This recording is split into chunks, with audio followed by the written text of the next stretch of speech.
Knicks family, what's poppin'? It's your boy, Simeon Russell. I had to take my mic off of mute. But I'm here. Long day at AAU tournament. 400 teams, 150 college coaches and scouts. It's all good. It's all love. It's beautiful. It's fun. But I'm here to talk New York Knicks, so let's get with it.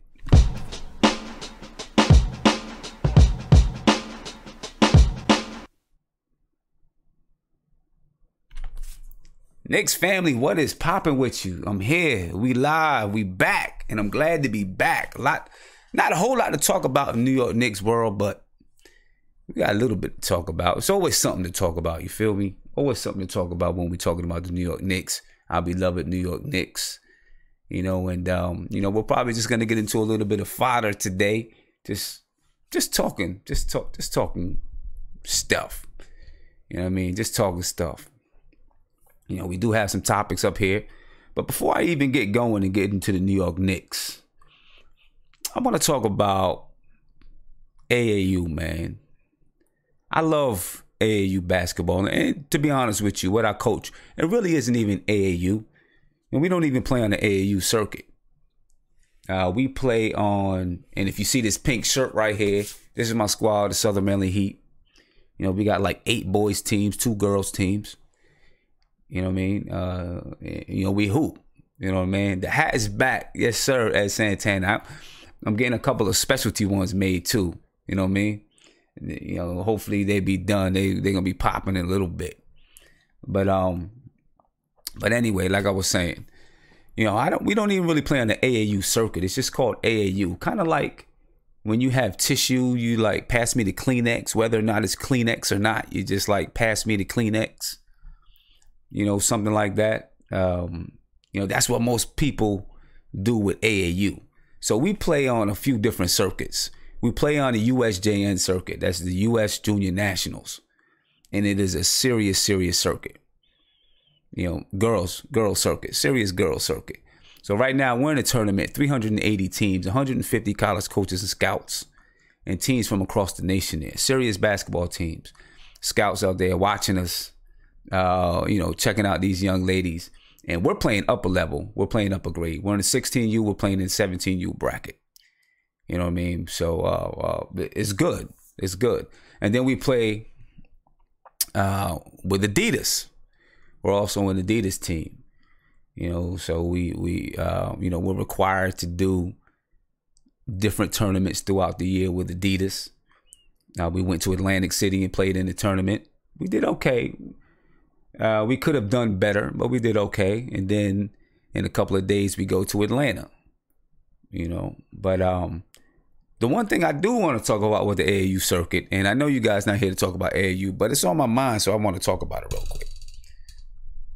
Because it doesn't just impact the kids that I work with, you know what I mean? It also impacts Robert Parrish. Yeah, it is a big difference.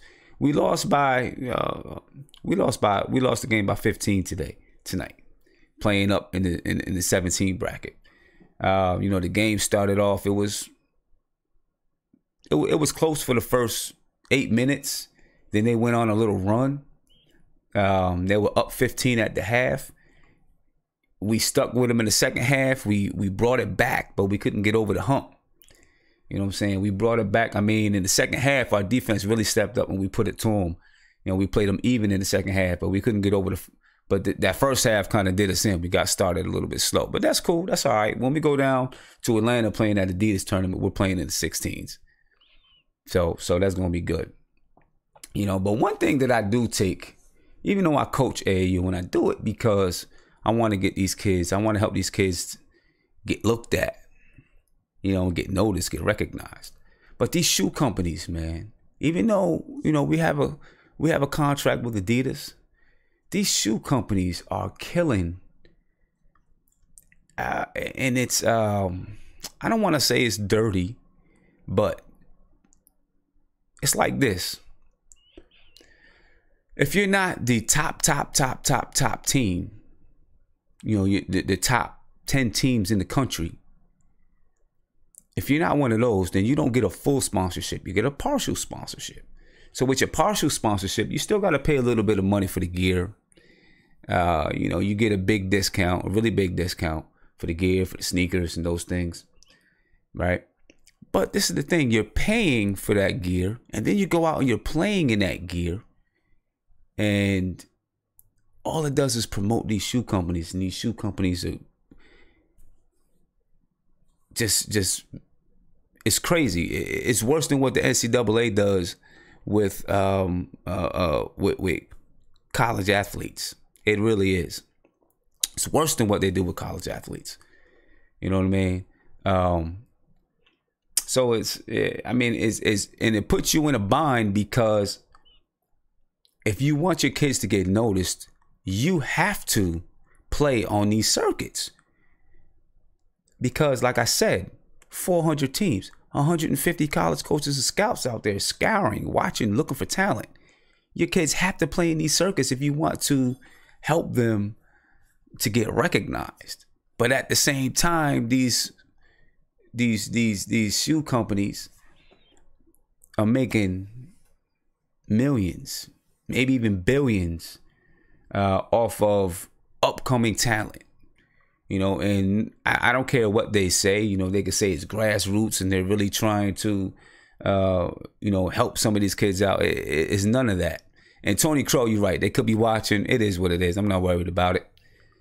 You know, but they, you know, it really isn't to me. You know, these kids walk around and they have Adidas uniforms on or Nike uniforms or whatever it is. And then, of course, they wear the shorts out because the shorts look cool, you know. So they wear the shorts out, they wear the sneakers out, and it's popular to be on a Nike team or an Adidas team or an Under Armour team, and it's all, you know, they're making money off of these kids. And I'm gonna tell you, out of all the kids that play AAU or play in these showcase tournaments, 90% of them will not play in college. It's just that. They're just, you know, they're out there because they want to have fun. They want to play. 90% of them won't play in college. About 10% of them will. But these companies are making money off of 100% of those kids. So it's you know, it's tough. You know, it's tough to put you in a bind. And you can try to go another route. And I'm not saying it's not possible. It is possible.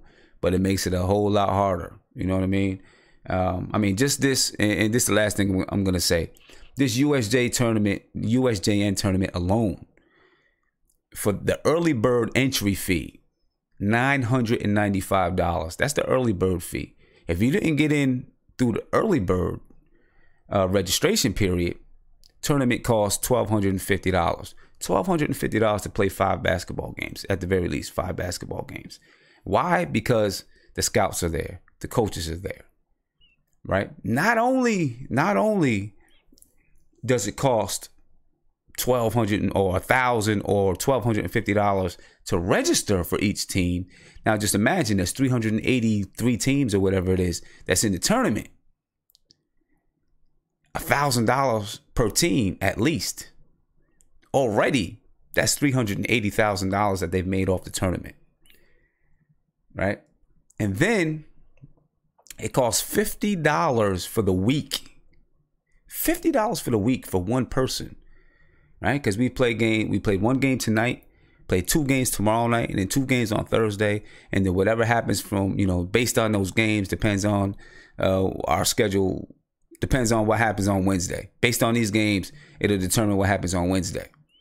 Right? These kids come from all over the nation. Their parents have no choice whatsoever but to pay to get into these tournaments to watch their children play. $50 for the week.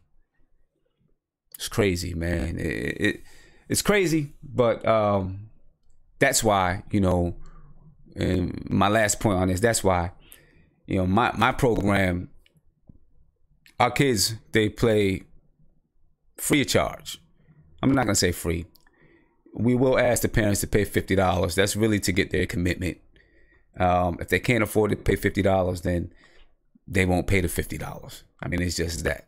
And then when we make the kids get out there and work, they raise funds, they sell donuts, they do whatever they have to do to raise the money to go on our tournaments, buy whatever uniforms, gear, whatever it is that we need to do, go to camps. We go out and we raise the money. I just don't believe it should cost for kids to play sports. It's not. Where I grew up, when I grew up, I didn't have to pay to play sports. I just played it. There were people in my community that had leagues, ran leagues, and I played it in those leagues. I just don't feel like the kids should have to pay as much as they have to pay to play sports. Some of these AAU programs charge $1,500, $1,600 for the season. It's nuts. And then I go out and I do some free camps. My program, we do some free camps. We get high school players to help teach those camps for younger kids. So, it is what it is, man. It's tough. And I try to do my best, at least in my community, to help kids to play sports without the big cost, because their parents can't always afford it. And for kids that really can't afford it, but want to be recognized like some of these other programs, help their children get recognized, we try to offer them that opportunity. But that's my rant about it. I was just thinking about it all day today. That's my rant about it. So I'm going to move forward, though. We're going to talk about the New York Knicks. You know what I mean? We're going to talk about the Knicks because I love basketball, man. I know I'm rambling right now, but I love basketball. I had to explain every one of my basketball teams. They would ask me, why do I play basketball? Why do I do as much as I do with basketball? Here's why. When I was young, I grew up in a rough situation. You know what I mean? My mother dealt with, she dealt with some substance abuse issues. It was just me, my mother, my brother, and basketball was like my big brother. You know what I mean? It kept me guided, kept me on the straight and narrow. I'd be out on the basketball court till 12, 1 o'clock in the morning. People would be yelling at me to go inside, whatever it was, but as long as there was a light out there, I was out there shooting, working, playing, because I love the sport, and, through all of the crazy things. I don't know how many of you have dealt with someone who, has a drug problem in your family, but through all the crazy things that you deal with when you have someone like that in your family, and there's a lot, trust me, you know what I'm saying? There's a whole lot, and I had to deal with a whole lot, and maybe someday further down the line, I'll get into some of the things that, happened to me or happened with my family, because of that and other things. But basketball was always there for me, no matter what it was, no matter what happened. I could always depend on basketball to take my mind away from it. I could always depend on basketball to be a counselor, to be a guide, to keep me focused. You know what I mean? Basketball was always there. That's why I never cheat the game. I get really, really frustrated when I have players that cheat the game, because the game gave so much to me. And that's why I love basketball so much. And that's why I do what I do surrounding, with basketball. And I try to use basketball as a way to help teach kids life skills. You know what I mean? Life skills. As a matter of fact, this right here, it says HEAT. You can see it the other way. HEAT stands for Health and Life Skills, Education, Athletics, and Taking Responsibility as Leaders. That's what the HEAT stands for, right? Because basketball was all of that for me. And listen, I veered off on the wrong path plenty of times and had to be brought back in. I definitely went off the beaten path. But basketball was always there. No matter what I did, no matter what happened, it was always there for me. You know what I mean? So that's why I love the sport so much. It's much more than just, a ball and a hoop for me. You know what I mean? It meant a lot to my life, and I know it means a lot to other kids' life. And that's the reason why I do it. That's the reason why I do what I do with the kids. And that's why it pisses me off when I see, these shoe companies and things taking advantage of kids who, you know, some of them just want to escape their daily lives, right? They just want to play the sport to escape what they deal with every day. They just want to escape. They just want to get away. And you got shoe companies and things like that taking advantage of these children, you know. But, you know, trust me, we'll talk about it some more.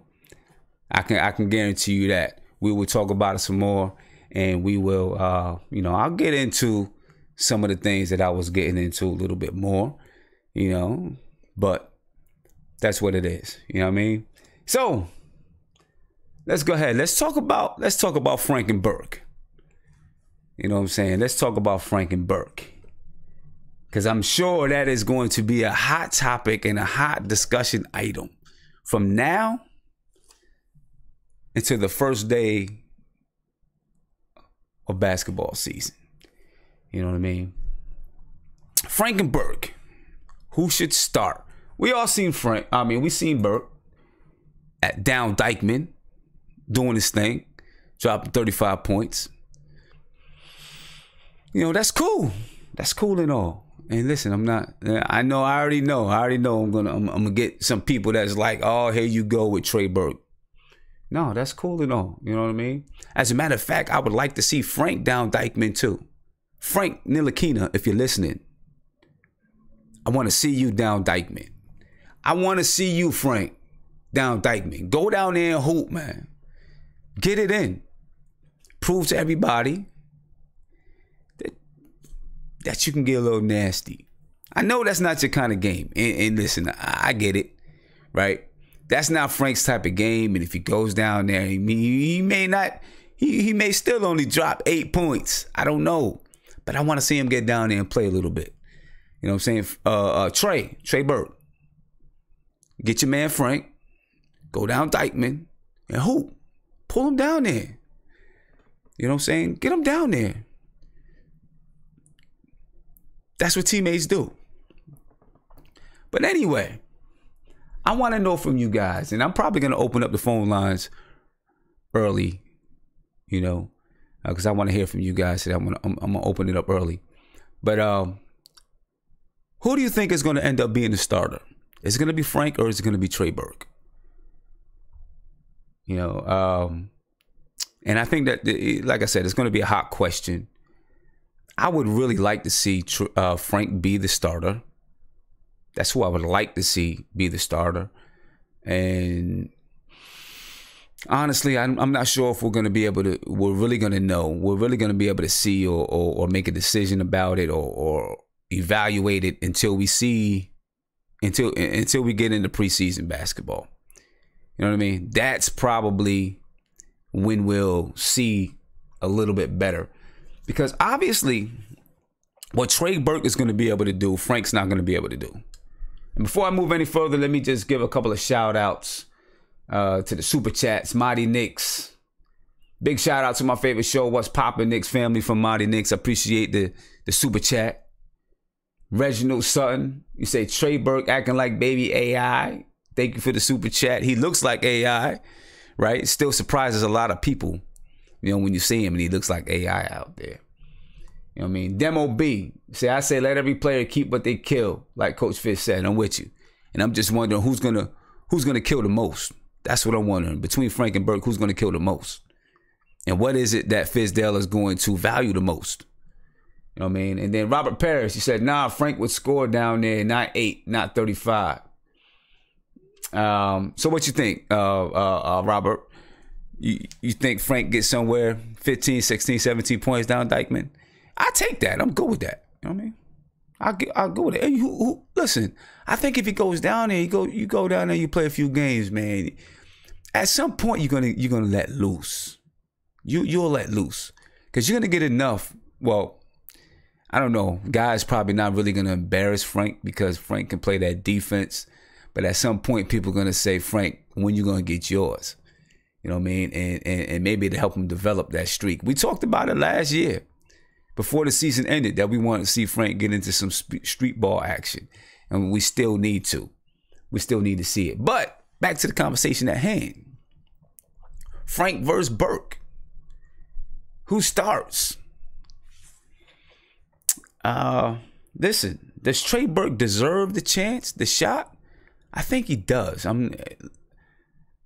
While I do not believe that Trey Burke is the long-term starter on this team, I think he deserves the shot. And, you know, I could be wrong. I could very well be wrong, and he is the long-term starter on this team. Maybe he is the guy. Maybe he just has some things in him that aren't going to be replaceable. I don't know. You know, but he does deserve it because of what he did last year. I think he deserves it. I still don't believe that he's going to be the long-term guy. You know what I mean? Siobhan Robinson, thank you for the super chat. You said the Burke stands better not complain about defense. Big point, right? Big point. I will say this though. I will say that I have seen, you know, Trey Burke was at least working hard last year though on defense. He was trying. His size just, it hurts him, but he was definitely working and he was trying to play defense the best he could. He was working. He was fighting over screens.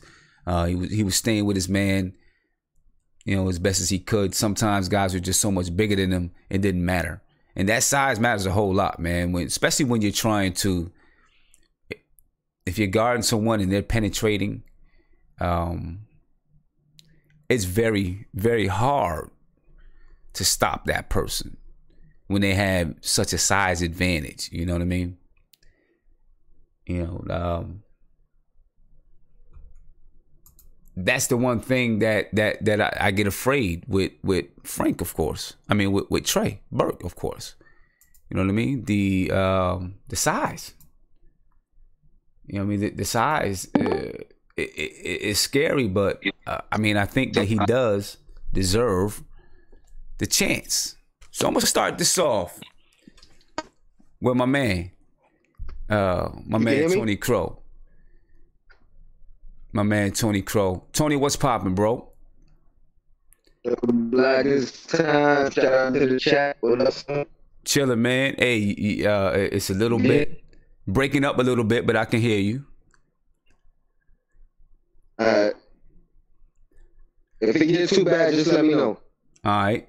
So what's your take with the Trey Burke and Frank thing? What's your take on it, bro? So if we just going off last year, I've been seeing a thing to start. Oh, go ahead. It was getting a little bad, but go ahead. Say that over now.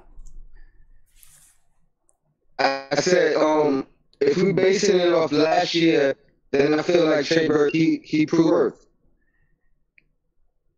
Okay. Yeah, if you're basing it off last year, you feel like Trey Burke, you know, probably deserves it, right? But do you think coming in this year with Fizdale, you know, knowing that Fizdale really, you know, he likes length, he wants to play defense. Do you think it's going to be different? Well, off jump, I think he'll get a fair shot. I think I'm gonna be satisfied with whoever Fizdale puts in that position because I'm gonna trust Fizdale. Okay. But that's why I'm saying based off last year, because you know Frank might turn up in the preseason or you know what I mean before the season starts. And if that happens, then, you know, hey, I feel like Trey's a long-term six-man anyway. So if Frank progresses enough to start, then he should start. But if we basing it off last year alone, I think Trey Burke should start. I think Frank should maybe start for certain point guards, depending on who's the opposing point guard. Okay. But like you said, Trey Burke tried hard on defense. Yeah, like it wasn't an effort thing. And he really didn't get abused. Like we've seen point guards get abused throughout the past 10 years. Right. Burke is not one of them. That's true. That's true. That's true. Like, you know what I mean? So let me ask you this, and I'll ask the chat this as well. Would Trey Burke start on any other team in the league? Are there any teams out there where he would be a starter? I don't know if that's a fair question, but because are we just basing it off last year? Then we have to look at who was the point guard on that team last year. Yeah, based off of last year, based off of what we seen him do last year, would he start? Are there any other teams in the league where he'd be the starting point guard? I think so. I mean, I can't give an honest answer because I don't really watch many other teams unless they play in the Knicks. Okay. To be honest. Okay. I'm looking in the chat. Some people say yes. Some people say no. I'm sure there's bad point guards in the league starting. Yeah. Let me get to a call right quick. Let me get to a call. My man Ron Cleveland, can you hear me? Yeah, man. What's going on? Man? What's up with you? Hey Ron, Ron Cleveland, before you start, let me ask Tony, can you hear Ron? Yeah, I hear him. Okay, sounds good. That's what I'm talking about. Ron, you probably can't hear Tony on your end. But so I finally worked on it, Tony. I got it so that now you guys in the peering can hear it. So, we got a little something going on, man. Turn up the stream, but that's what's up. Yeah, we got a little something going on. And I'm going to keep on working. At some point, I'm going to get it so that the guys on the other line can hear you guys too. But we'll figure that out. Anyway, Ron Cleveland, man, what's your take? Frank versus Burke. What's your take? My take on Frank versus Burke is kind of a catch-22 with two of them guys, man. And in the chat, made a good point. He was like, those two guys are like at the opposite end of the spectrum, man. I mean, it's like one guy that's awesome defensively, awesome offensively. And I thought about that, but my thing is, defense always going to win out with me. Okay. Because you can always find, I always said it, you heard me say it on numerous occasions, you can always find somebody to shoot the rock. But that defensive side, man, I mean, defense is a lost art in the game. So when you find an elite defender, you got to put him out there, man. And it's time to take the training wheels off Frank and let Frank go out there and hound and disrupt. The guy like Frank, they're starting to, he's going to cause a problem for the opposing team offense, man. And so that's why I got to start him. And traditionally, when you think about a player like Trey Burke, where his offense is so instantaneous, you gotta have him in that second unit. Because he will destroy the team's morale. You think about it. If you got your starting unit with your defensive guy that's out there that's causing havoc, they can't get in their offense with their first unit. When their second unit coming in, they're going to be trying to play catch-up offensively, but you got a guy in Trey Burke coming off the bench that's instant offense, like Vinny Johnson. It's going to cause a problem for you. It's going to cause a problem. So I'd rather go with Frank starting, and then the length and everything, man. I mean, it's been stated enough. That's the only thing really hurting Trey Burke. Okay. Because I really saw the guy play pretty good defense, man. I didn't have a problem with his defense last year, even at his size. He held his own. Okay. Tony, and I'm going to get to my man. I keep forgetting my man's name. Keep forgetting his name. As soon as he says it. Nate Dogg. Nate Dogg. There we go. Nate Dogg. Hey, can you guys hear?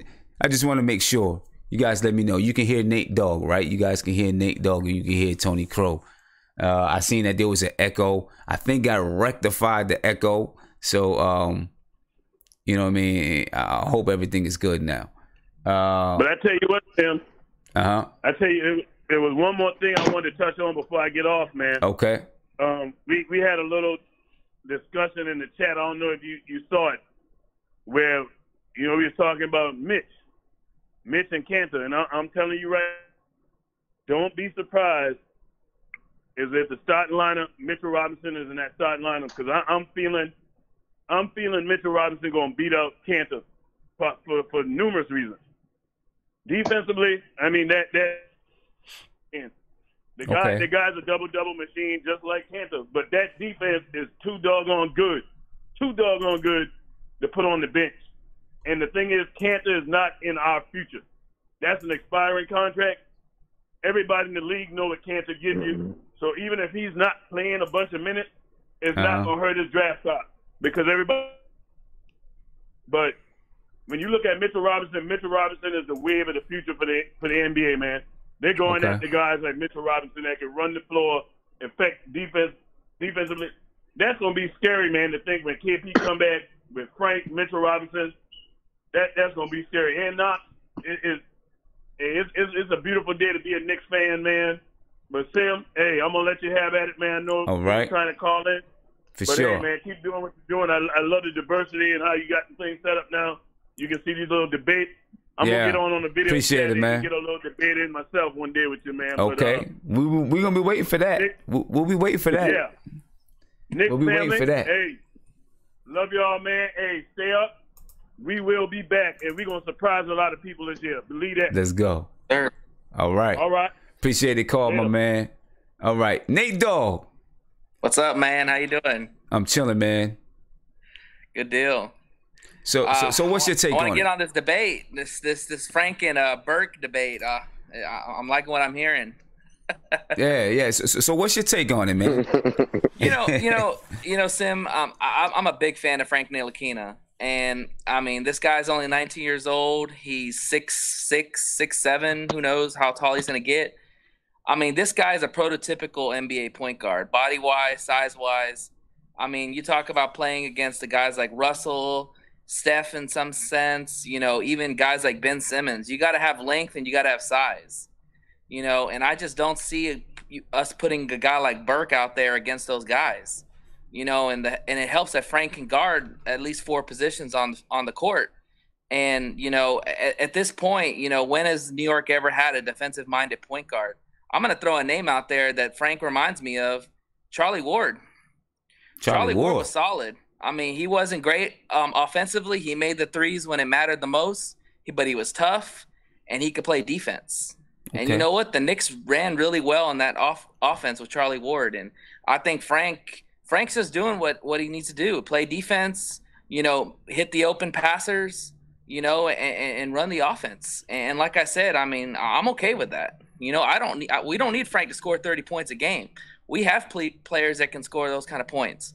We need somebody to just get the ball to these players and get them going, and I think Frank can do that. Yeah, he's got to be more aggressive, but he's only 19, man. I mean, and you think about it, he didn't play no summer league last year, so he was thrown into the fire early on, and that's why he struggled a lot, and then he came on at the end, and I mean, this guy's he's got a lot of flashes of greatness, but I'm telling you, man, I mean, just give the guy time. He's going to be all right. Okay, I hear you.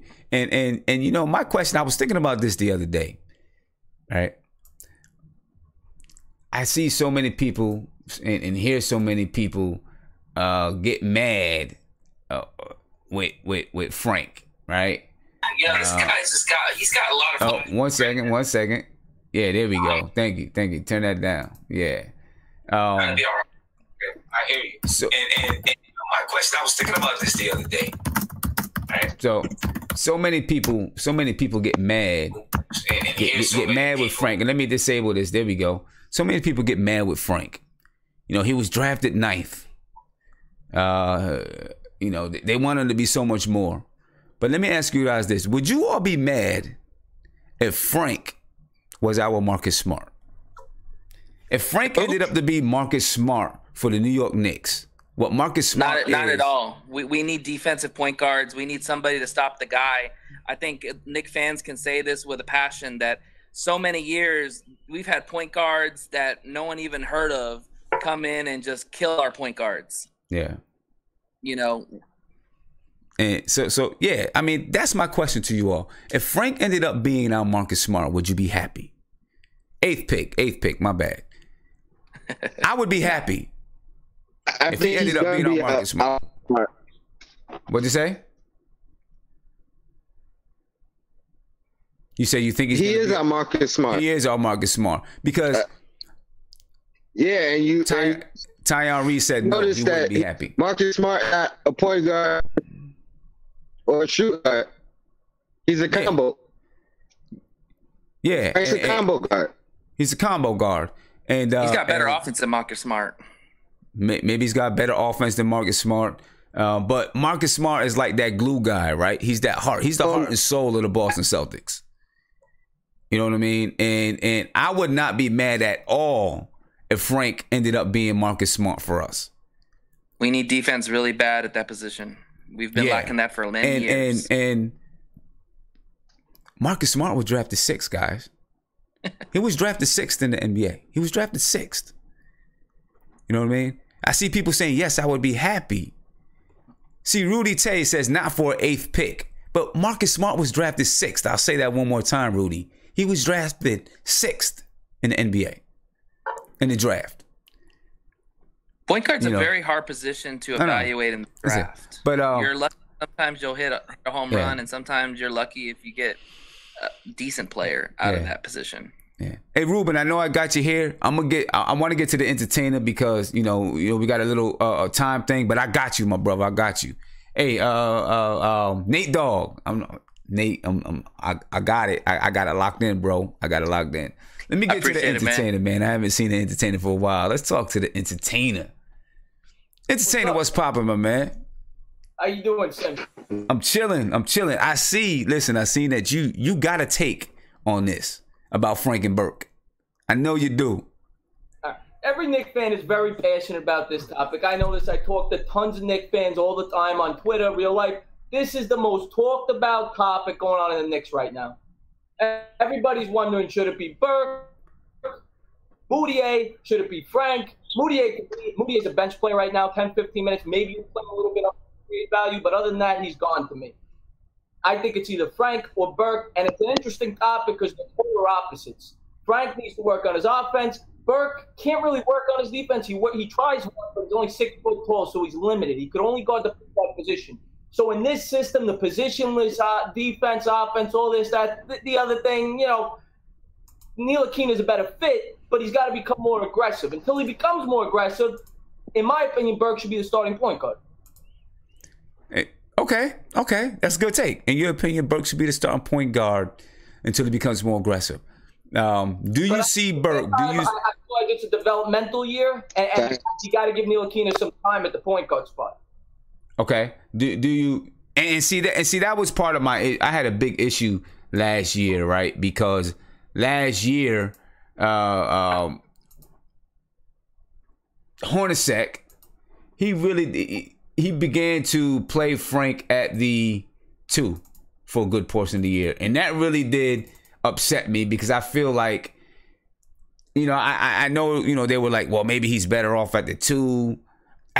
To me, it just didn't make sense. I felt like I know that he could play the 2, but if you want to develop a point guard in the NBA, you got to let him play point guard.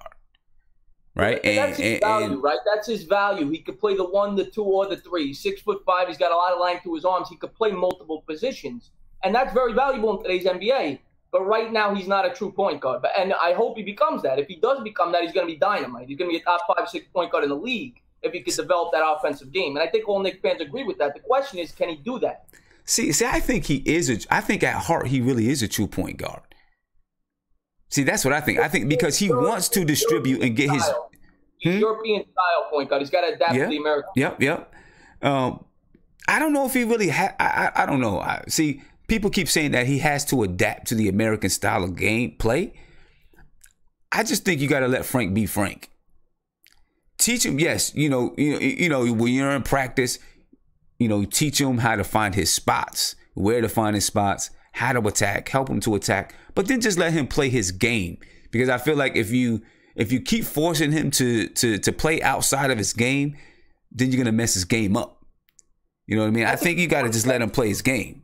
The key word you said there was attack. He's got to learn to attack. He's got to learn. Even if he misses shots, even if he's shooting 36% and he's chucking up shots, but he's getting to the rim, it's gonna create offensive rebounds for Cantor. He's gonna draw fouls. He's got to learn to attack the rim, and if he does that, he'll be the point guard. But he's got to do that. I got to see it. He can attack. He can attack at times. He's shown the ability to do it a lot more though. He's got to do it a lot more. And that was Nate Dogg. For you guys who can't see on the screen, that was Nate Dogg, who responded to the entertainer. And Nate, I agree with you. We have seen him attack at times, but I think it's more the mentality of his, right? He doesn't have the mentality to consistently attack. You know what I mean? I think a lot of people want him to be Westbrook, and he's not Westbrook. No, Westbrook just runs crazy up and down the court like hair on fire type. He's not a Westbrook type. But I tell you what, if you watch the Summer League game and you watch him in the season, he has the ability to do this. He actually is not a bad offensive player. He just got to shoot better. If he shoots better, he has better numbers, and nobody's talking about this debate. I'll be honest. Yeah, the second Summer League game, he was terrific. He got into the lane. He was using the post-up game. He's got to do a lot more of that because he's got a huge size advantage over all these point guards. But people also forget too that there's a lot of players on this team that cannot create their own shot, and they need a guy like Frank to suck the defense in and then kick out and shoot the threes, or shoot get the open shots. Yeah. And I'm okay with Frank doing that. You don't have to be a scoring point guard. If he averages 15-7, hey, I'm cool with that. 15-7, I'm jumping through my roof 15-7 right would be great. Trust me. He gives me 15-7, he's an all-star. Yeah, I mean 15-7. Hey, Ruben, I want to hear what you. Where you at on this, Rube? Man, listen. There's no question that Burke need to start. It's killing me how people on the chat are comparing Frank to GP. He does not have command of his team like GP did. I don't care how good his defense is. It's a lot of 3-and-D guys out there who are not point guards. Is he a point guard? He would have to have command of his team. And I understand that he's young, but I'm not giving that as an excuse. There's a lot of young players. Look at what your boy in Dallas did last year. He came out firing. Everybody was like, we should have got him. Yeah, like, but he didn't have. I can't hear it no more. If the cat gonna do what he's supposed to do, he would be did it last year. But see, or in the summer league, he would have went off this summer league. It was people who went off, and he didn't go off. So my whole thing is I put Frank as a definite NBA player. I love what Esco said last time he was on. The boy don't get off the ground. Not that he can't jump and get to the hole. He just don't play like that. He's not Westbrook because Westbrook don't play like that, Nate Dogg. But he don't play like Westbrook. But at the end of the day, we got to get off the fact that he like GP. There was only one G. It's my favorite player ever played, GP. Just so y'all know. And I'm a Knicks fan forever. I don't like no other team but the Knicks. But GP, that's my guy. That's what I play like. So when it comes down to it, we need players to make plays. Point guards make plays. I don't see Frank having as much command as we would need for 38 minutes. He can't be our starting point guard. And Trey Burke came in the league last year making plays for us. We got to keep that in mind that the kid did it already. Frank has not done it. But I think the difference. How old was GP when he came into the league? That's what I'm about to say. Right, GP was. I don't know. He's a foreign player. You look at Ntilikina. Look what he did year 1 to 2. You got to be patient with these guys. And I agree with you. He has not displayed being a good point guard yet offensively. I completely agree with you. But we got to show as Knicks fans. I'm just as guilty as this as anybody else. We have to show more patience to our players. And point guard is one of the hardest positions to play in the NBA. It takes even for an American point guard, it takes a while for them to get it. You brought up Dennis Smith. I don't think Dennis Smith is complete. Yeah, see, I don't think Dennis Smith really command. He's definitely not complete, but he came in firing. Sorry, Sam. He came in firing last year, and I think we need that at least in the second year. But see, listen, I don't think that Dennis Smith came in and commanded the offense as a point guard. He was just a shooting guard. No, scoring point guard. I think they got mad point guards out there, right? So you're right, Sim. But he is a point to me. When I watch, see the difference between me and the last caller who called in. I get league pass, been getting it for the last 8 years or something like that. I watch damn near every game as much as I can. At least 70% of them joints. I spend my money, so I'm trying to watch. Even if it's on my phone or on my laptop or something, I'm watching. So I'm watching Dallas. I'm watching Sacramento. I'm watching all them cats. So when you say can Trey Burke start on another team, I think that he can, but it's not like he going to change somebody's team, if that's what you meant, Sim. But I think he can start on other teams, mainly Phoenix. I don't think got a point guard right now. Either way, it's like teams out there he could start for. I just can't see him being a commanding player just in his personality. Not that he's young and his personality will at least showed it. Dennis Smith showed in his personality. I want to control as much as I can in my team. He might not do it, but at least he showed. I disagree. I think that Frank does have that. It's just that when you're 18 or 19 years old coming into the league and you got guys that's been in the league for 3, 4, 5 years. Listen, let's put it like this. I have a girl that's playing on my AAU team right now, and she's older than everyone else on my team. Right? We're a 16U team. They put us up in the 17U bracket. So I brought in a senior to come play with us. She's 17 years old, the oldest girl on the team, and even she is the type of point guard that commands her team. She tells people where to go, what to do, where to be. But even her coming into a new situation with new players was timid and a little scared to take control because she's coming into, it's a new situation for her. And so when you got a 19-year-old kid coming and he's playing with adults, it's going to take some time, right? GP, you figure GP came into the league, or some of these other guards came into the league from way back then. They come into the league when they're juniors because it was a different time. Frank was probably the equivalent of a high school kid coming into the league. Now, maybe LeBron had commanded his team when he came into the league, but of course, nobody's LeBron. I think that Frank definitely has the ability to be that commander in chief on the floor. I think he does. Also, to point, Sim, that I think you brought up a really good about being a command. I don't think he was utilized well with Hornacek. Hornacek never used him. I mean, he should have put him in the fourth quarter so many times. I mean, he's one of the best defenders out there. I don't know why he wasn't out there. I don't think he utilized him at all. Trey Burke was playing. That's why. Trey Burke was getting 40. That's why. Fizz will get the best of this kid. I promise you. He looks at him as a project, and he's going to mold him into the way he wants him to be. And I'll tell you what, we're going to see a different Frank Ntilikina this year. I'm telling you. Yeah. If that's the case, I hope you're right. I hope you're right. I want to go back to his point about the attitude thing. Not to change sports, but it kind of reminded me when Eli Manning came into the league, right? Everybody said Eli Manning doesn't have the attitude to play in New York. You know what? You got to give him a little time because it turned out Eli Manning has a perfect attitude for New York. He shrugged off all the criticism and he excelled. He brought the Giants 2 Super Bowls and he was meant to play in New York. So before we start criticizing his attitude, let's give him a couple years, okay? You got to give him a little time. Okay. I'm gonna go to a call, see what the caller thinks about it. You guys can listen in. I'm sure you guys can hear the call. And then I know we got some people knocking at the door to get in. As a matter of fact, let's see who's knocking at the door to get in. All right, let's see who we got here. Oh, I just let him in. My bad.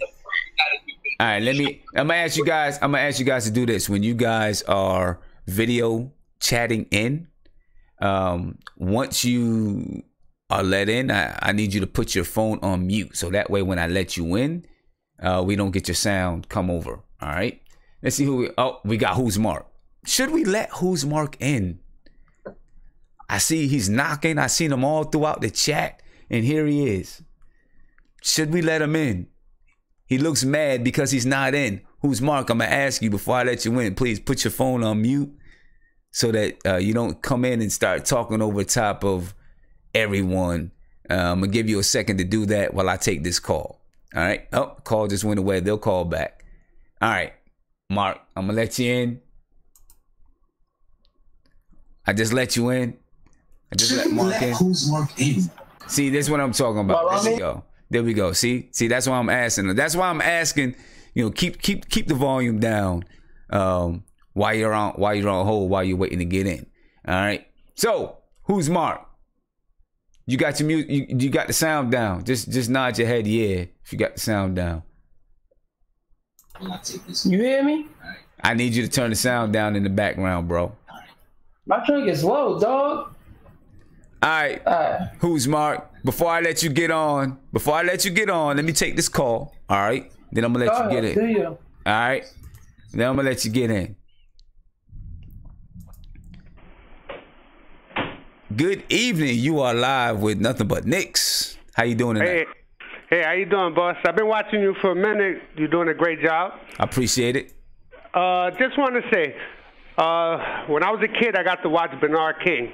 And I got to go to Madison Square Garden. And through those years of the 90s, they were golden years. After the year 2000 to 2001, we saw everything go to hell. The thing was, it was bad management. The only way to build a good team is for everybody to be in the same channel. Just because you signed the president doesn't mean he can override a coach's decision. Or a player, because LeBron, if he wants a player, he could bring a player in and convince the president that I want to play with this person. The Knicks don't do that. They just go after ticket sales. Second, after 2001 season, too much celebrating. They scored 2 points, but they're down by 15. Too much celebration. I understand the Garden rocks. I've been there plenty of times. Right now, I give it 4 years before we become contenders. What the new management or organization needs to do is to stop getting superstars. Work with the ones you got, build the cap space, and just play basketball. Fall into the coach's system and just work with it. There's too many ball hogs. People want to overwork the system. I think if they're patient enough, they have the opportunity to bring, back to the glory days. I hear a lot of new Knicks fans. It's all good and dandy, but if he wasn't from the 80s going on to now, it hurts. Okay, so let me ask you this. I see what you're saying. I know exactly what you're saying about the superstars, right? Stop chasing. But at some point, if your players do not develop to be the star that you want them to be, you may need to begin to look elsewhere, right? If you want to take that step forward. At some point, I'm not saying right now. Clearly not right now. Right? But at some point. Oh, go ahead. I'm sorry. No, I'm just saying, but at some point,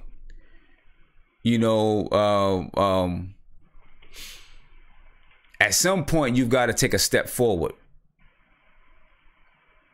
Okay. Right? All right, we'll be realistic. Kyrie Irving is not coming to the Knicks.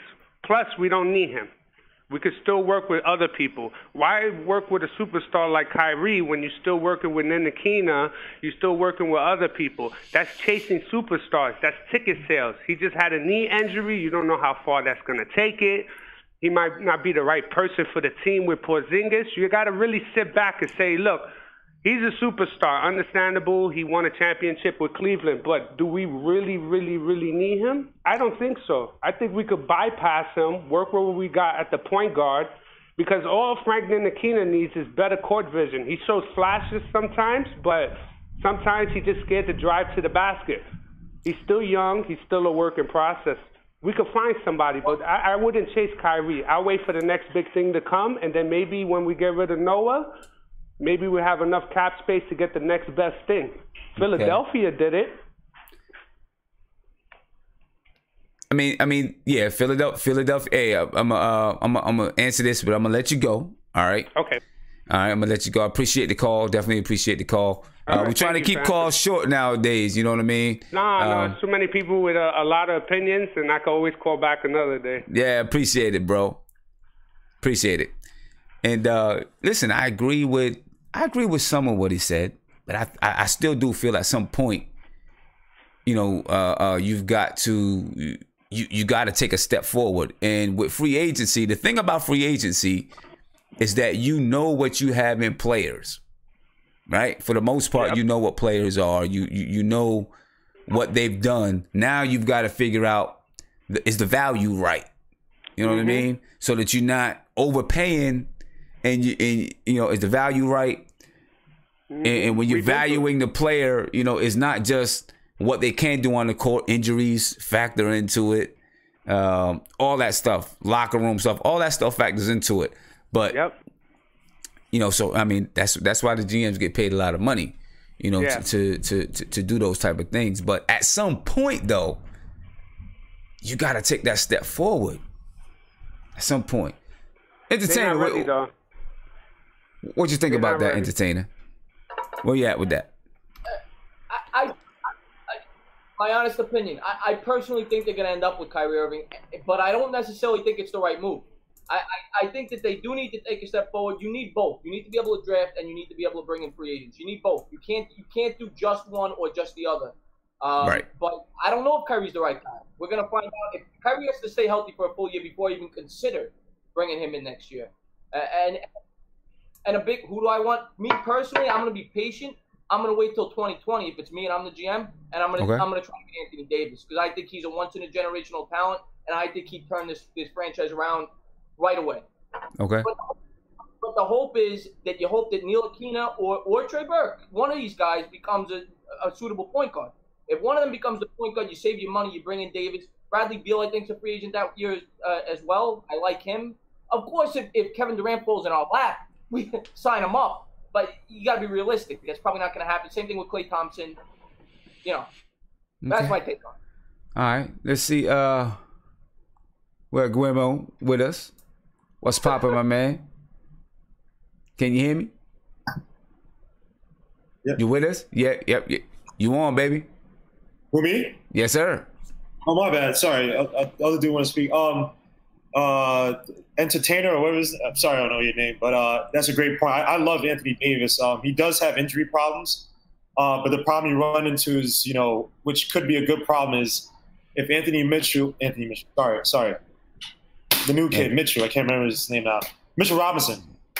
If he turns into a beast, and you got KP, you know, do you go after Anthony Davis, or if Anthony Davis says he wants to come to?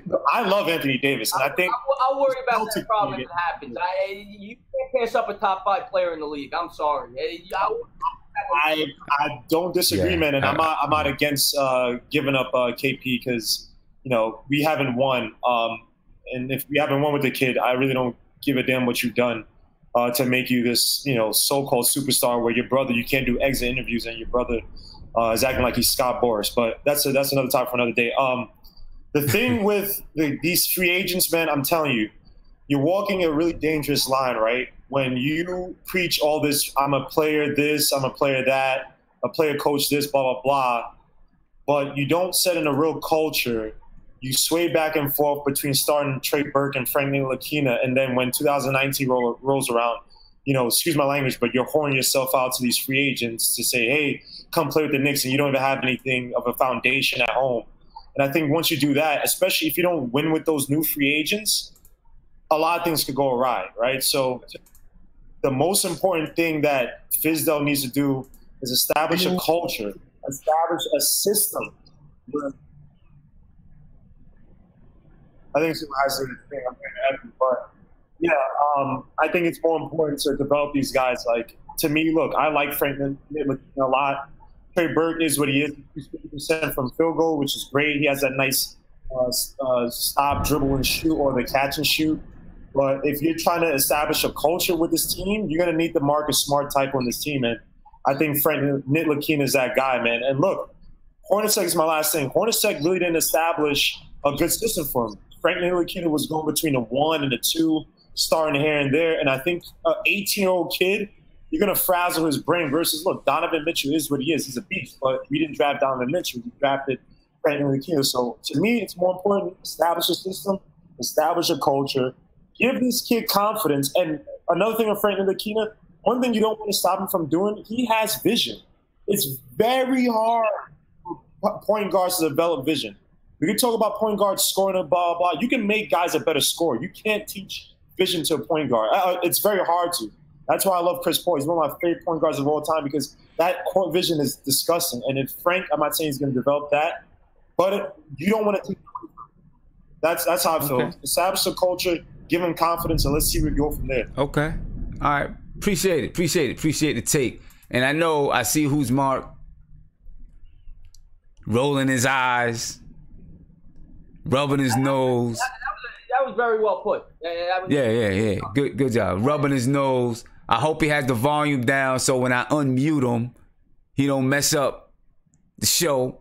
Who's Mark? You got the volume down? You ready? You ready to rock? Let you in? All right, let's rock. Let's go. All right, Mark. What's up, man? Yo, what up, Sam? Yo, Sam, you really about to catch a case with me because, man, take Mudiay off your headline. Hold up. You said I'm about to what? Catch a case with you? I said you have to catch a case with me because Mudiay, I don't even want to hear his name. Just he's on the team. Just exile him. Just exile him, please. He's on the team.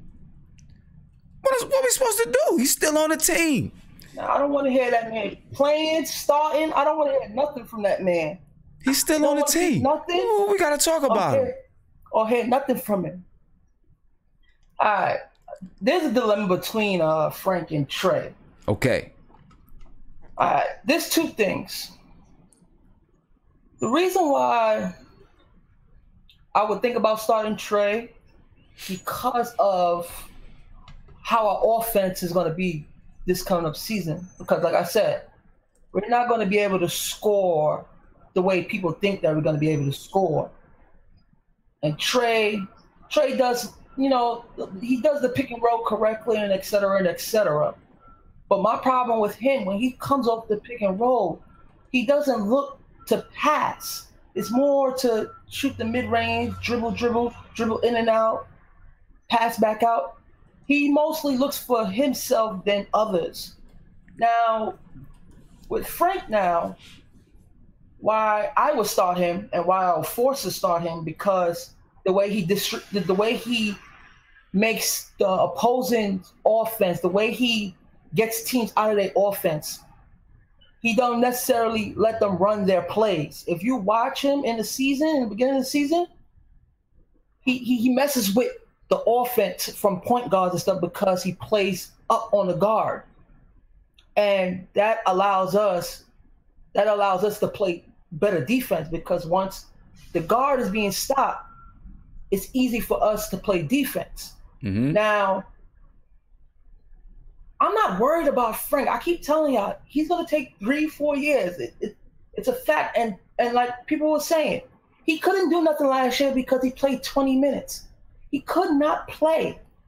He could not play with Hornacek because Hornacek, like I said, he is a point guard, but he has playmaking ability where he could play the 2-on-1, but he is naturally a point guard because when you see how he gives the entry pass to KP, because he gives it the best to KP when KP runs down and he positions himself to set up the offense. He does that perfectly well. I agree. I don't see. When he comes off the pick and roll, he like I said, he passes the ball. I agree. And listen, to back you up, to back up Mark, I haven't. When KP and Frank run that pick and pop to the 3-point line, KP is open way more than with any other point guard that I've seen him play with. Yeah, I mean, he's wide open. What KP does, he don't necessarily run the pick. He runs what Amari does, the slip and pick. And because he can shoot, it gives KP so much open ability for him to do many things. It's just you have to have a point guard that can run that shit perfectly with him. Perfectly. And then when Frank get the minutes, like you have to force it down his throat. Just like what Jason Kidd did with Giannis. He just took him and said, you're gonna run it and you're gonna run it, you're gonna fail. Yeah. You're gonna fail many games. But you're going to run this point guard. He has to start. Because if y'all want to see something out of him, he has to start. I like Trey, but he's too small. And if we have him on the floor, teams is going to destroy us open gate. That's how I see it. That's how I see it. All right. Hey, Mark, before I'm gonna get to Isaiah, but I want to get to this call. All right. Caller, you are on live, Nothing But Knicks. What's poppin' with you, man? Brother? How you feeling? You say Isaiah? Pretty good, man. I just want to ask you a real quick question. Okay. With Mitchell Robinson and KP, in a small ball league, how do you think they would fit, together on the court at the same time? One, I think it'll be a block party. right? Yeah, that's for sure. You can set up your DJ booth and your speakers and get food everywhere because it's going to be a block party, right? That's true. Mitchell Robinson is going to, I think he'll come into the league. Maybe not this year, but I think Mitchell Robinson is going to have the ability to lead the league in blocks, because he's just so long and he has great instincts when it comes to blocks. And then KP has already been a top 5, a player in blocks. So I think it's clearly possible for both of them to be in the top 5 at the same time. So that's one area I think. That's one area I think that they're going to. I mean, that's going to be a beautiful thing. I don't know how much the two of them, because KP isn't really going to initiate the pick and roll. He's most of the time he's going to be a roller. So I don't know, between the two, how much they'll play off of each other, unless KP is feeding him the ball in the post or vice versa. You want to look at more, Kevin Knox, and if you're talking about length, you're talking about these forward positions. That's long. If you got Robinson, KP, Frank, and Knox, that's a lot of length right there. Exactly. And so you're talking about Kevin Knox can run a screen and roll with either one of those two guys, right? With Mitchell Robinson or KP. That's one of the things that I think was so impressive about Knox in the summer league, is seeing that he's able to handle the ball and initiate the offense and run that screen and roll. You know what I mean? So, but with those three, man, in that 3, 4, and 5, that's a lot of length. And you got one of those guys that can really initiate the offense and even at times if Frank is out there or Trey Burke is out there or whoever's out there, let them guys play off the ball while you got your 3-man initiating the offense. That could be pretty lethal. Yeah, right. The only weakness I saw from Robinson is I don't know the guy's name, but it was in the summer league against Utah, and he was just posting him up and bullying him. And obviously he's gonna get strong. Obviously, he's slim, so I don't know the guy's name, but he was just posting him up and getting layups on him like 5 plays in a row. Right. You obviously got to get a little stronger in the body, but that'll take time. But it'll come. Though. It'll come. Give him 2 years if he puts in the right work. 2 to 3 years, he'll be stronger. He'll be 23 at the time. He's 20 now. Yeah. Right. So give him some time. I know. I don't know who it was. I don't remember who it was. Said that they think that Mitchell Robinson. I think it was Ron Cleveland said he thinks Mitchell Robinson is going to start. Or should start. I would like that. I mean, Cantor, I wanted to see the young guys, Yeah. I mean, I would like it. As far as seeing the young guys play, I wouldn't mind it, but I don't think he's going to start from the beginning. I think he's got to build that strength. Yeah. He's got to get stronger if we're gonna lose, first. I'd rather lose, with the youngins than, the vets, you know what I'm saying? Yeah, but you also gotta kind of teach the guys as as you're going along, you gotta teach them, and I think because you can easily, if you put a guy out there in the wrong situation, and you don't put him in a situation to, for them to win, you can easily hurt a guy's confidence. And you don't want to hurt a guy's confidence. You know what I'm saying? So you got to be careful with that. And I think, when you talk about Mitchell Robinson, you probably, I wouldn't just, of course I'd want him to play minutes. I want him to play a lot of minutes. But he hasn't played, even though he played in the summer league, before then it was a year and a half before he played organized basketball. When you're talking about big men, those guys are big and strong down there. They said Robinson, they said he would have been like a top 10, 15 pick if he went to college. Yeah. So that's crazy. Yeah. But I think it's going to be a good situation for him. And if he can, you can give him a little bit of time, and maybe he does end up starting by the end of the season. I don't know. But I think from the beginning, he's probably you're going to have to take your time with him, because, you're talking about 30-year-old men, and he's still, he's skinny. And he's small. He's really skinny. Slim. Yeah, the big boys are going to, eat him up a little bit. Yeah. The strong guys. You know what I'm saying? Yeah, definitely. Hey, man, appreciate it. I just want to say also, I saw some videos of him on YouTube. He could shoot, but he didn't shoot in the games. But, in warm-ups, he was hitting threes. And yeah. He can shoot a little bit.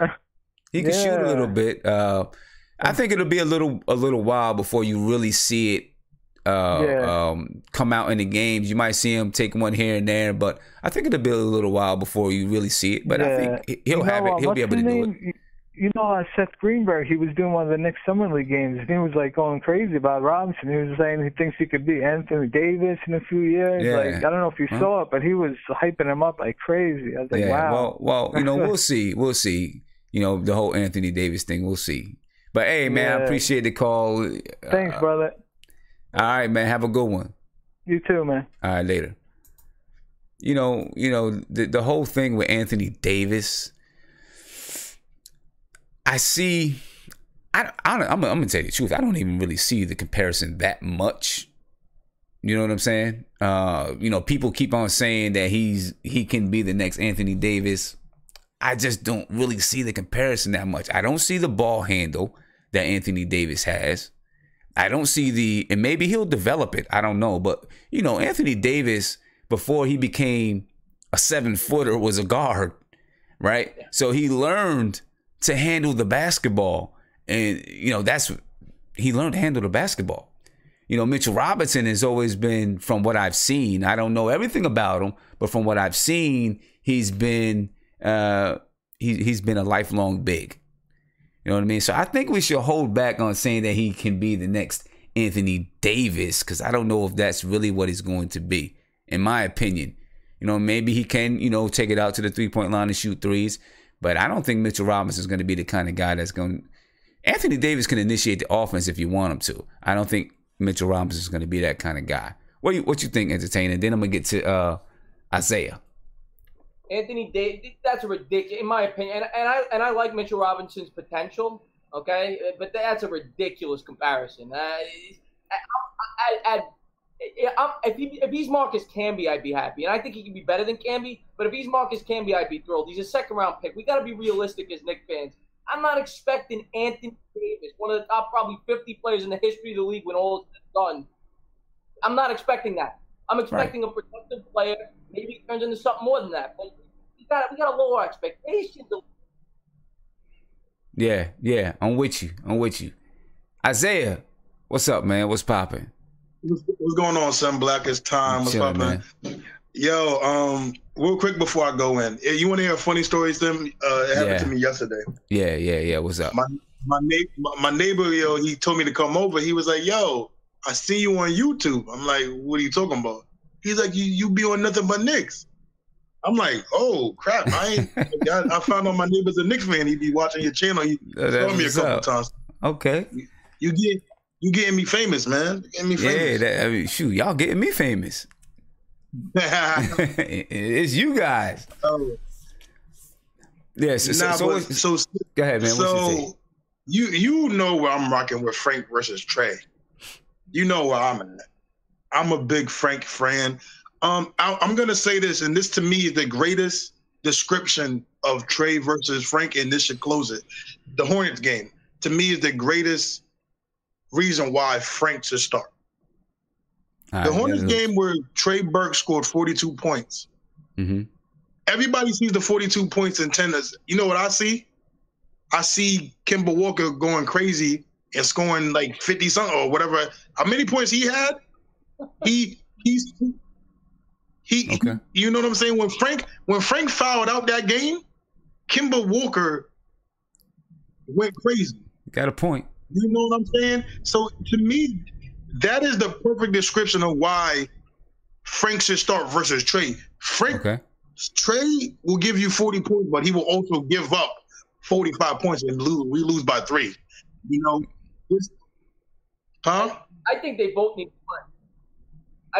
No. If you watch that game, Frank was doing his thing. They were calling a lot of fouls, a lot of those were the rookie fouls he was gonna get. But when that game was going on, he was containing Kemba. When Kemba saw him go out, his eyes looked like it was Christmas morning. And I've been trying to tell people, like, bro, Trey is a shiny little toy right now. Frank is literally the future. There's a reason why Trey Burke is on. There's a reason why Trey Burke is on his third team. It's not a coincidence. It's not true. Oh, we let him go through the cracks. He wasn't good at one point. People got to understand about Frank. He's 19. Bro, but you can't have all your players be selfish. They all can't be American-style selfish players. You need a point guard. That's like saying, and another thing too, Hornacek didn't. One of the reasons why Hornacek got fired was he couldn't do his job of development. Before he put Frank as a shooting guard, nobody thought he was a shooting guard. So people were saying he should be the two. The only reason why you're saying he played the two is because Jeff is what he said. But it's just the fact that he hampered his development. I seen Frank make big shots. He's literally made big shots, played best defense. The team was statistically literally better on both sides of the court when Frank played. That you can't deny that. You can't hate on that. That's a fact. They were literally better with Frank on both sides of the ball. It's just. I'm sorry, I don't mean to interrupt you. I don't think the debate is whether or not Frank should play. I think we all agree that Frank needs to be on the court 25, 30 minutes a game. The debate is whether. And I think you're going to see a lot of him and Burke at the same time. But that's the debate. He needs to be on the floor. His defense is A+. Everybody knows that. The debate is whether or not he's going to develop that aggression and he could be a true point guard. And I think he will. I think Fizdale's going to get that out of him. But we got to see it first. I'm not going to blindly follow somebody. I got to see the evidence. Okay. Yeah, and that's true too, because I do believe that I do believe he has to show it, but I think he will, because at the end of the day, he's still 19, and when he learns, and it's all about and we can all agree, when Frank is aggressive, there's no hands down, he's the best point guard we have on our team. When he's aggressive, when he learns to pick and choose, and when he finally clicks in his brain that when he's aggressive, the team plays better, it's gonna. Say that again, Isaiah. It's gonna what? When it clicks together, when he learns when to pick and choose to be aggressive when he needs, to me, when he gets that Chris Paul mindset of when he knows when to choose to be, I need to pass, or when I need to score. When he gets that Chris Paul mindset, it's gonna be a game over. Okay. And that's gonna be a hands down one of the best point guards in the league. And when he gets that, it's gonna be a game changer for the Knicks. All right. Let me get to a call, and then I'm gonna get to a call, and I'm gonna shout out a couple of people, and then I want to talk about Beasley. All right, I want to talk about Michael Beasley, and I know everybody probably wants to get in a little bit about Trey Burke again, and Trey Burke and Frank again. I know the debate's not over. We'll come back to it, but I want to talk about Beasley. You're on live with Nothing But Knicks. Caller, what's popping? What's going on with you? Shout out to the chat. What's going on, son? Chilling, man. How you feeling? I'm feeling real good. What today is? This Sunday night. Sunday night going into Monday. Well, it is Monday. So what's going on with you, man? Yeah, Monday. Yeah. So where? What we talking about? We talking about the Frank and Trey. We still on the Frank and Trey debate. You know what I mean? But we're about to get off of it in a minute and talk about well, I just want to say, Sim, I think you a Trey Burke hated man. Trey Burke hater, man. I'm sure he'll be calling in soon. Yo, that man's hilarious, man. Yeah. Trey Burke hater, man. I'm sure he's listening. He might be ready to call in soon. I'm waiting for him. I'm trying to keep who's Mark on the line, so when he calls in, we can see what them two got to say to each other. Definitely. But if I was to start somebody, I think I would be starting Frank. You'd be starting Frank. Why would you be starting Frank? I mean, he don't have to play. I heard the caller say something about he have to play 35, 38 minutes. He don't have to play 35, 38 minutes if you're going to start him. You could give him a quick little 28 minutes. Let Trey Burke come off the bench. I just feel like his defense, you can't deny that. Right. David Fizdale is a defensive coach. Yeah. There's no way he's going to start offense over defense. Yeah, and look, that's the one thing. Frank's defense is so good, and I know a lot of people is probably gonna, they're gonna say, you guys gassing up the defense, but we're not gassing it up. His defense is so good. You can see the difference in summer league, and I know it's summer league. You know what I'm saying? And you're not talking about the same caliber of player. But his defense, Man, I think summer league now, how it's set up, where every team organization has a summer league team, and everybody playing during the summer league. I think is a good indication on who stands out and who's going to have a kind of a breakout season. Because you've seen it last year with Donovan Mitchell, Kyle Kuzma.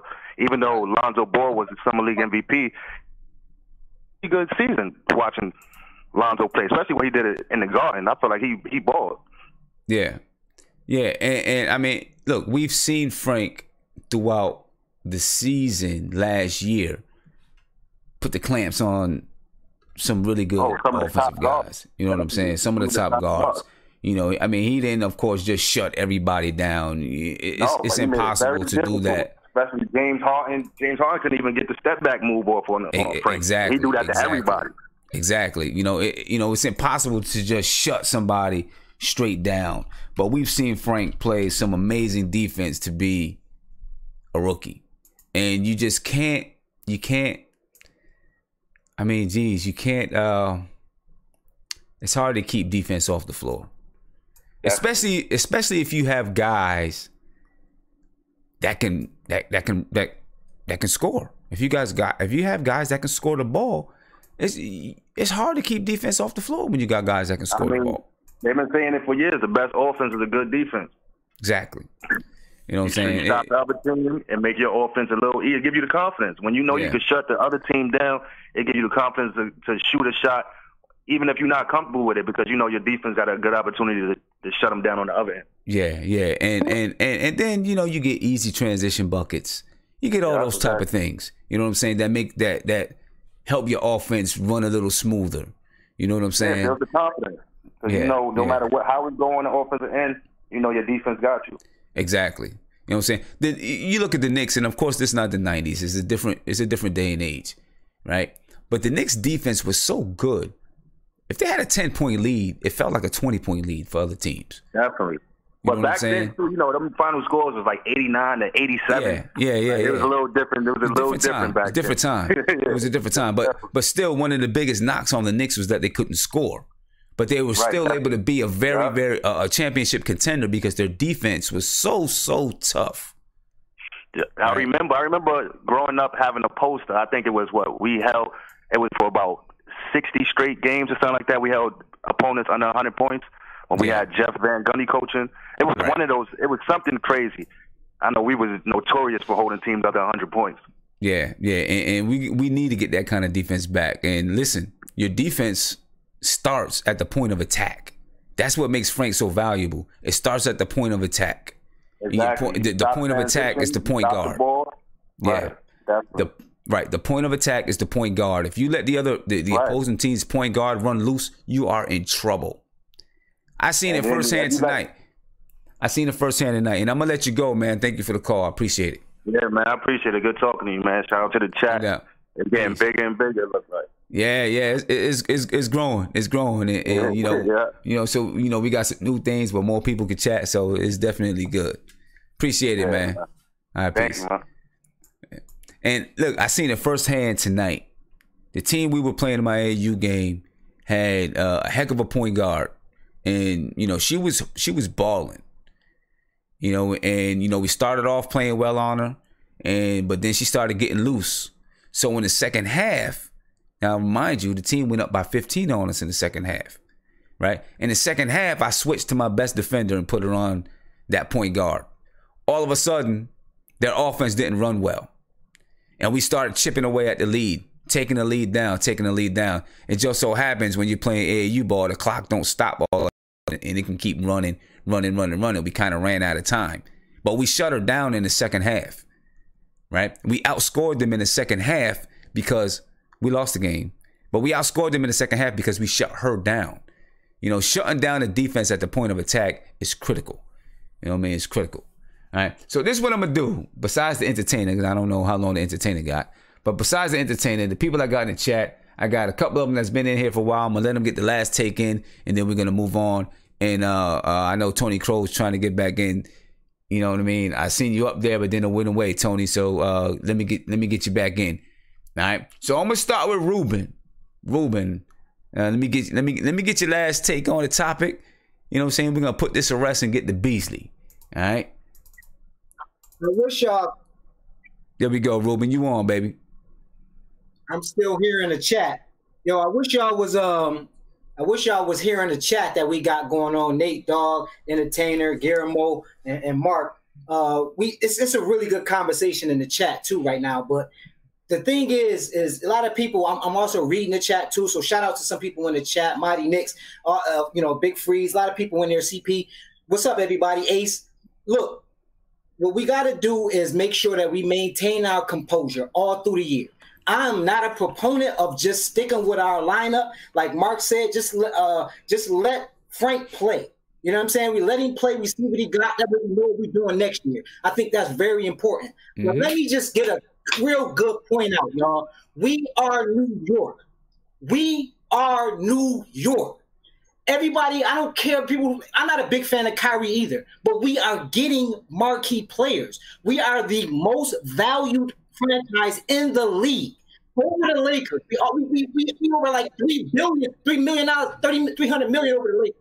So, and matter of fact, Brooklyn is number 6. Brooklyn is the 6th highest valued team in the league. They coming to New York. So whoever think that we not getting a point guard, y'all bugging. I'm not a big Kyrie fan. We get Kyrie, whatever. I'm happy. We got a playmaker. What I don't agree with is giving him more than 2 years. Give him a 1-and-1, let him rock, because we don't know how his health is. But guaranteed a great player. We want great players. The cat who called in and was like, don't get superstars. We need players in New York. And whether or not we like it or not, they are coming. You know, and that's one of my big points. But as far as this year, let's stick with Frank, Trey. Mark, I'm sorry. I know you don't like Mudiay, Mark. But we got to rock with Mudiay too, unless we can get him off the books, because he's coming off next year anyway. That's $5 million we saving next year anyway.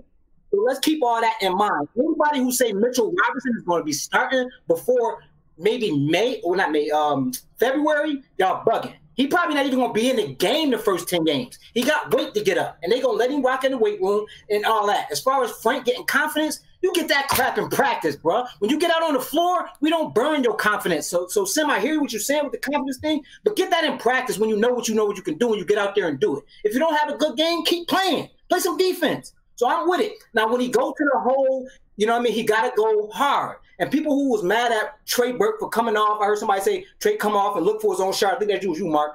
That's the fact. I'm not mad at him. Come off the pick, look for your own shot, because being aggressive is number one. We're not going to win mad games this year anyway, but let's see who can do what they can do. That's my final take. And at the end of the day, I want everybody to know we got a great team right now. We can stick with our team right now. Anthony Davis does have an opportunity to come in New York, and he probably wants to, like everybody else, because we are New York. They coming.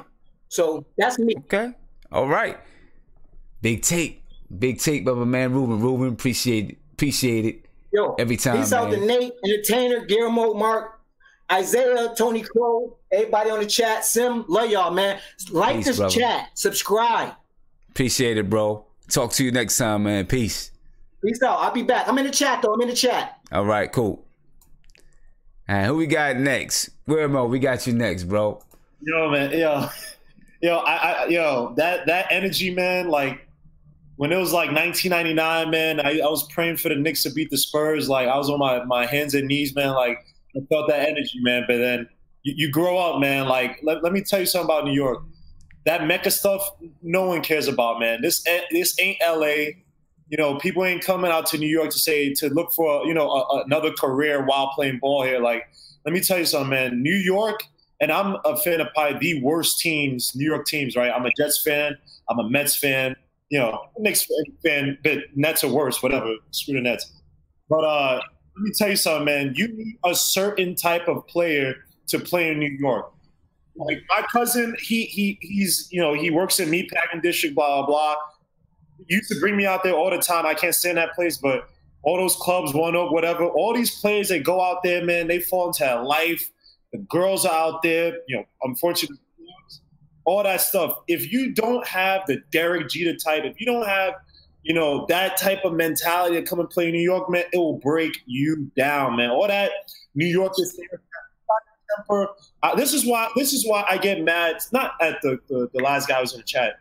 Salute to him. But so many times we get caught up with this New York mantra. It means nothing. Until New York gets that culture, until we get what we have at Pat Riley, when you had it where, and I mean back then free agency wasn't as prolific, but until we get a system where guys are like, yo, Frank Ntilikina went from so-called draft bust to a 15-7 guy playing lockdown defense. Kevin Knox is putting up 21 points on 48% shooting. What? Oh, I'm going there. Like, let's ball out, let's kill. That's why when Donnie Walsh was here, man, like James Dolan messed up. He was slowly bringing in a system, slowly bringing in, and I'm not a D'Antoni fan either, but they had it. I'm telling you, go back and look at the stats. Felton, 18-6, all-star level numbers. Didn't get him because of Rondo. Stoudemire was putting up all-star numbers. You had a system where Gallinari could shoot the three or go to the basket. Wilson Chandler. Landry Fields, if you remember, was second in Rookie of the Year. And if it wasn't for Blake Griffin cheating and getting injured his first year and then coming back as a rookie his second year, Landry Fields would have won it. Landry Fields was hitting from the three, driving to the basket. There was a system for him. When Carmelo came, the superstar thing of New York, and we got to get marquee players, what happened? We sold all these points, all these parts, and we went through Melo. The system was predicated on what Melo did. We were too Melo-centric. What the Knicks need to do, look, Kyrie Irving is one of my favorite point guards. I love watching him play. It's a beautiful thing, man. But if he's not fitting into the system that we're creating, there's no need to go after these guys that might ruin the system. Frank Ntilikina, I'm not saying he's going to be an all-star, but you know what you need to do. You want to give him confidence? I don't know. We have a good cop, bad cop thing going on. You know what I'll do? I'm going to create a system where, Frank, I need you 8 possessions a game. You're going to operate from the block. And you're going to bully who's ever on you. And when they double team, you're going to pass out to the guy on the open field, the guy coming to the basket. That's how you give a guy confidence, man.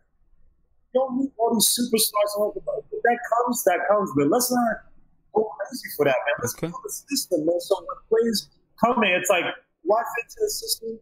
Damn, I want to play for this guy because I'm going to give my skills to the system. Not I'm going to take over the team because I'm Jimmy Butler or because I'm Anthony Davis. That's what I'm going to say, but okay. When I need something, please don't care about that. I hear you, man. Good points. Chats liked a lot of your points. They liked a lot of your points, man. I appreciate you for coming on as usual, bro. I'll be in the tower, man. All right. Peace, man. See other guests. See Isaiah. Oh, Mark, my bad. See y'all. Yeah, peace, man. Peace. All right. Nate Dogg. Yeah. What's up, man? Well, first off, man, shout out to the chat, man. It's always great talking Knicks basketball. Keep doing what you're doing, Sim. You're doing a great job. Appreciate it, bro. I love this, man. I'm addicted to this now. I'll say this. It's been a while since Knicks fans have had hope or excitement for a season. And I think for the once in a lifetime, the Knicks are doing the right thing by building their young players, bringing in player development coaches, bringing a player development coach to run the show, having a president, having a GM that's patient, that understands it's going to take time. And I think as Knicks fans, hey, we want to see these players develop this year. I think everybody wants to see Knox get better. Everybody wants to see Frank Ntilikina get better. Arizona, whoever's good we're putting out there, that they're playing for either a shot at this roster or some other team next year. So it's like a show me year for a lot of these players. And I'll tell you what, man, I'm excited. I mean, just the potential that we saw in Summer League made me excited for at least Mitchell Robinson and Frank Ntilikina and Knox. And, New York just got to be patient, and hey, next year we're going to have some money. And, when you got money, you got to spend it, and I think that, bringing in Kyrie or bringing in a player like Jimmy Butler or somebody like that, to make this team better, hey, you want to surround KP with as many weapons as possible, because I think the one thing about KP, why he got hurt, is because we started relying on him too much. He started just wearing down because every night we were just asking him to score 30 every night. And you know, as good as KP is, it's not fair for him to have to do that at such a young age. You know, we need players around KP to make him better, and you know, have a guy like Knox, Ntilikina. You know, these guys are going to develop, and KP, when he returns, man, he's going to be licking his chops because he's going to have a squad to roll with. Okay. You know. All right, man. Hey, Nate Dogg, appreciate the call. Hey, I got your name now, bro. You called in enough. I got your name, man. Nate Dogg, I got you. Have to keep me on there longer. Y'all take it easy, guys. All right, Nate. Good one. Later, man. Bye. Peace. Gone. Mark, you sitting back chilling. Let the entertainer bless it. I want to go last. You said you don't want to go live. You already live. I said I don't want to go last. I want to go last. Yeah, you live, man. I'm waiting for you. I said I want to go last. Let the entertainer go in front of me. Why you want to go last? And the entertainer's staying on for a little while. All right, bet. All right. Yeah, he's staying on for a little while. I'm pretty sure you're gonna call back in anyway. So why don't you just keep me within this chat thing while you talk on the stream? All right, I'll keep you in the chat, man. I'm gonna keep you in the chat. There you go. I'm gonna keep you in the chat. Mark wants to stay in the chat. I'm gonna keep Mark in the chat. I'm gonna keep him in the chat just to make sure that he don't punch any more holes in his wall. Okay. All right. So all right. I'm gonna let y'all guys know something. Yeah. So, Mark, I need you to turn that down in the back, man. All right, my bad. Yeah. All right, so go ahead, Mark. Go ahead, say what you're gonna say, and listen. If you guys want to, I'm gonna switch the screen right quick. If you guys wanna, call in.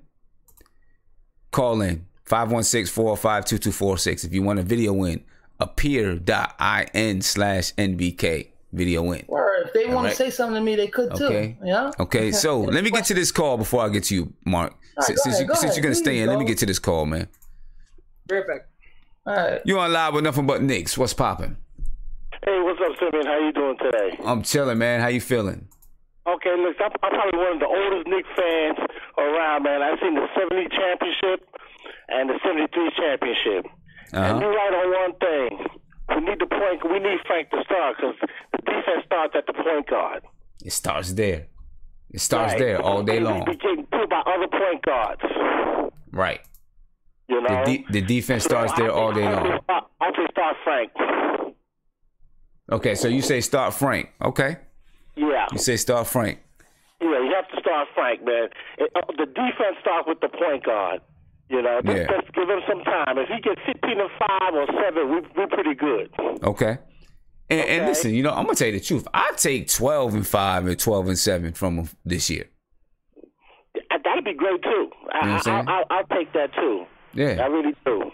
Yeah, you know, Steve says that they should give Mitchell. You don't give the players time to make a mistake and don't throw them out. You know, so I hope you give Mitchell Robinson a chance to play a lot. Yeah, I hope he gets a chance to play a lot. You know what I mean? I don't know if he's ready to be the starter and just hold it down, you know, as the starter. But I definitely want Mitchell Robinson to play a lot. You know, get him out there and let him ball. You know what I mean? Without a doubt. I mean, you don't have to start, but just give him some minutes and just, you know, he'll learn. He'll get bigger like Frank did during the season. Yeah. About that. Say that again? Well, you know, I'm gonna let you go now. I don't want to hold you up. You said will he get bigger like the? I found out this show, man, and I love this show. Appreciate it, man. I'm 58 years old, man. I've seen the 2 championships that we won, man. Hopefully before God take me out of here, I'll see another one. See another one. See, I didn't get the chance to see those 2 championships. I wasn't born yet. I was born in '76. Yeah, I was 10 years old when they won their first championship, man. Yeah, man. 18 for the second one. Okay, yeah. Y'all have a good night, man, and a shout out to the chat. I appreciate it, man. Peace. Okay, man. Have a good one. Later. Yeah. All right. I know we're gonna get back to Trey Burke and Frank Ntilikina, but let's move on. Let's talk about Michael Beasley. As you all know, Michael Beasley signed with the Los Angeles Lakers, and I think we all knew that Michael Beasley wasn't going to be back. It wasn't impossible for him to come back. I'm not sure what I think he signed for the vet minimum with the Los Angeles Lakers. You know, how are you guys feeling about it? You guys upset that we didn't bring Beasley back, or, you know, with the signing of Mario Hezonja, as far as I'm concerned, with signing of Hezonja, there wasn't much room for Beasley anyway. You know, Beasley, I mean, you know, what were we going to do with Beasley?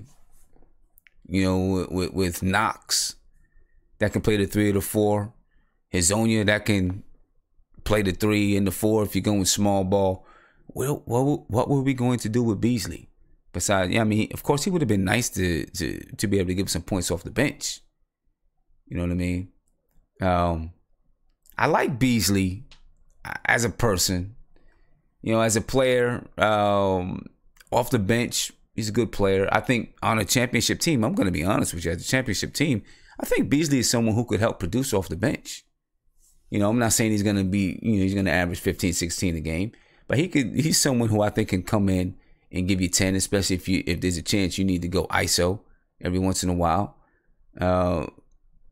Beasley can get it for you. He can rebound the ball. You know what I mean? I hope that he signed a 1-year deal. You know, just looking at the way the free agent market is going to be next year, it makes sense for him to sign a 1-year deal. If he can produce a little bit with the Lakers, he's with LeBron. If he's got his head on straight, he should be open. He should get some shots. You know what I mean? And then maybe he can finally find a home and just be someplace and get a nice contract and just be. You know, so I would have liked to have kept him if we could, but it wasn't imperative in my opinion. You know what I mean? You know, so big shout out to Beasley going to the Los Angeles Lakers. That locker room over there in Los Angeles is going to be crazy. You got LeBron, you got Beasley, you got Rajon Rondo, Lance Stevenson. I mean, that's going to be a crazy locker room. That locker room is going to be wild. You know what I mean? Ed Santana, you're out, man. Peace, man. Have a good one. Glad you joined us. You know, glad you joined us. But that locker room is going to be nuts. You know, let's take another caller. You're on live with Nothing But Knicks. What's poppin', man? Hello? You there? Caller? Yeah. Gotta speak up, bro. I can't hear you.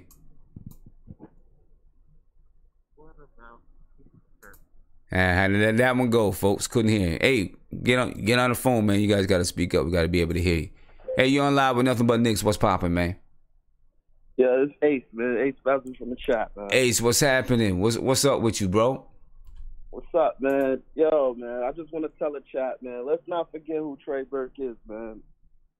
I don't know if we moved on or not or nothing, but I've been on hold for a little while, so I just been sitting with me, man. Okay, just been sitting with you. All right. I mean, we just briefly touched on Michael Beasley going to the Lakers, you know what I mean? But, I mean, that's nothing big. We just, you know, that was just some filler to put in there, to, you know, just some filler, a little bit of filler. Okay. Did we not forget as a Knicks family that Trey Burke was the guy that volunteered to go to the G League just to be our point guard? Did we forget about that? Did we forget that the first game he played, didn't he drop like 27 points, had a few assists too? He did. Didn't he have multiple games where he had like double-digit assists? Like, how many double-digit assist games Frank had? That's, you know, I'm not sure. I mean, also, you know, Frank wasn't really getting the minutes either, though. His minutes fluctuated. You know what I'm saying? I mean, you know, I mean, Jeff Hornacek's rotations were all crazy, so we don't know. I mean, look, Trey Burke came in and dropped 20 points and then didn't play the next day. Yeah. You know what I'm saying? So you don't know what was really on Jeff Hornacek's mind. What did he do? He patiently waited until he had to come in again, right? And then what did he do when he came in again? He did. Listen, hey, yo, you know, look, I got a lot of respect for Trey Burke. I really do. You know what I mean? Does he look pouty to me sometimes? Yeah, he does. Sometimes I think he does, but I got a lot of respect for him. I really do respect the way that he went to the G League so he can reclaim himself. You know what I mean? And then came to the Knicks, had to deal with Jeff Hornacek's lineups in one day, out the next. You know, played in the G League, whatever. I respect the way he handled it. You know what I mean? I give him that. I still don't know if he is your long-term answer at point guard.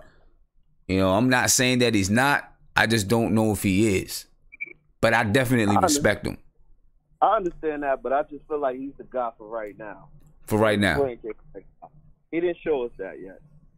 Okay. I think Frank is more like a Tony Allen. You know what I mean? You bring him in on a good team, have him come off the bench, lock people up, stuff like that. Don't really look for him for scoring or anything else. That's how I feel about Frank. See, I'm not saying he can't be good. I'm not saying he won't be good in the future, but he's just not that guy right now. And I feel like Knicks fans just say, forget his growth and just put him at the top. Oh, Frank is this. Frank is Jesus. Frank is this and that. But that's not what he is, man.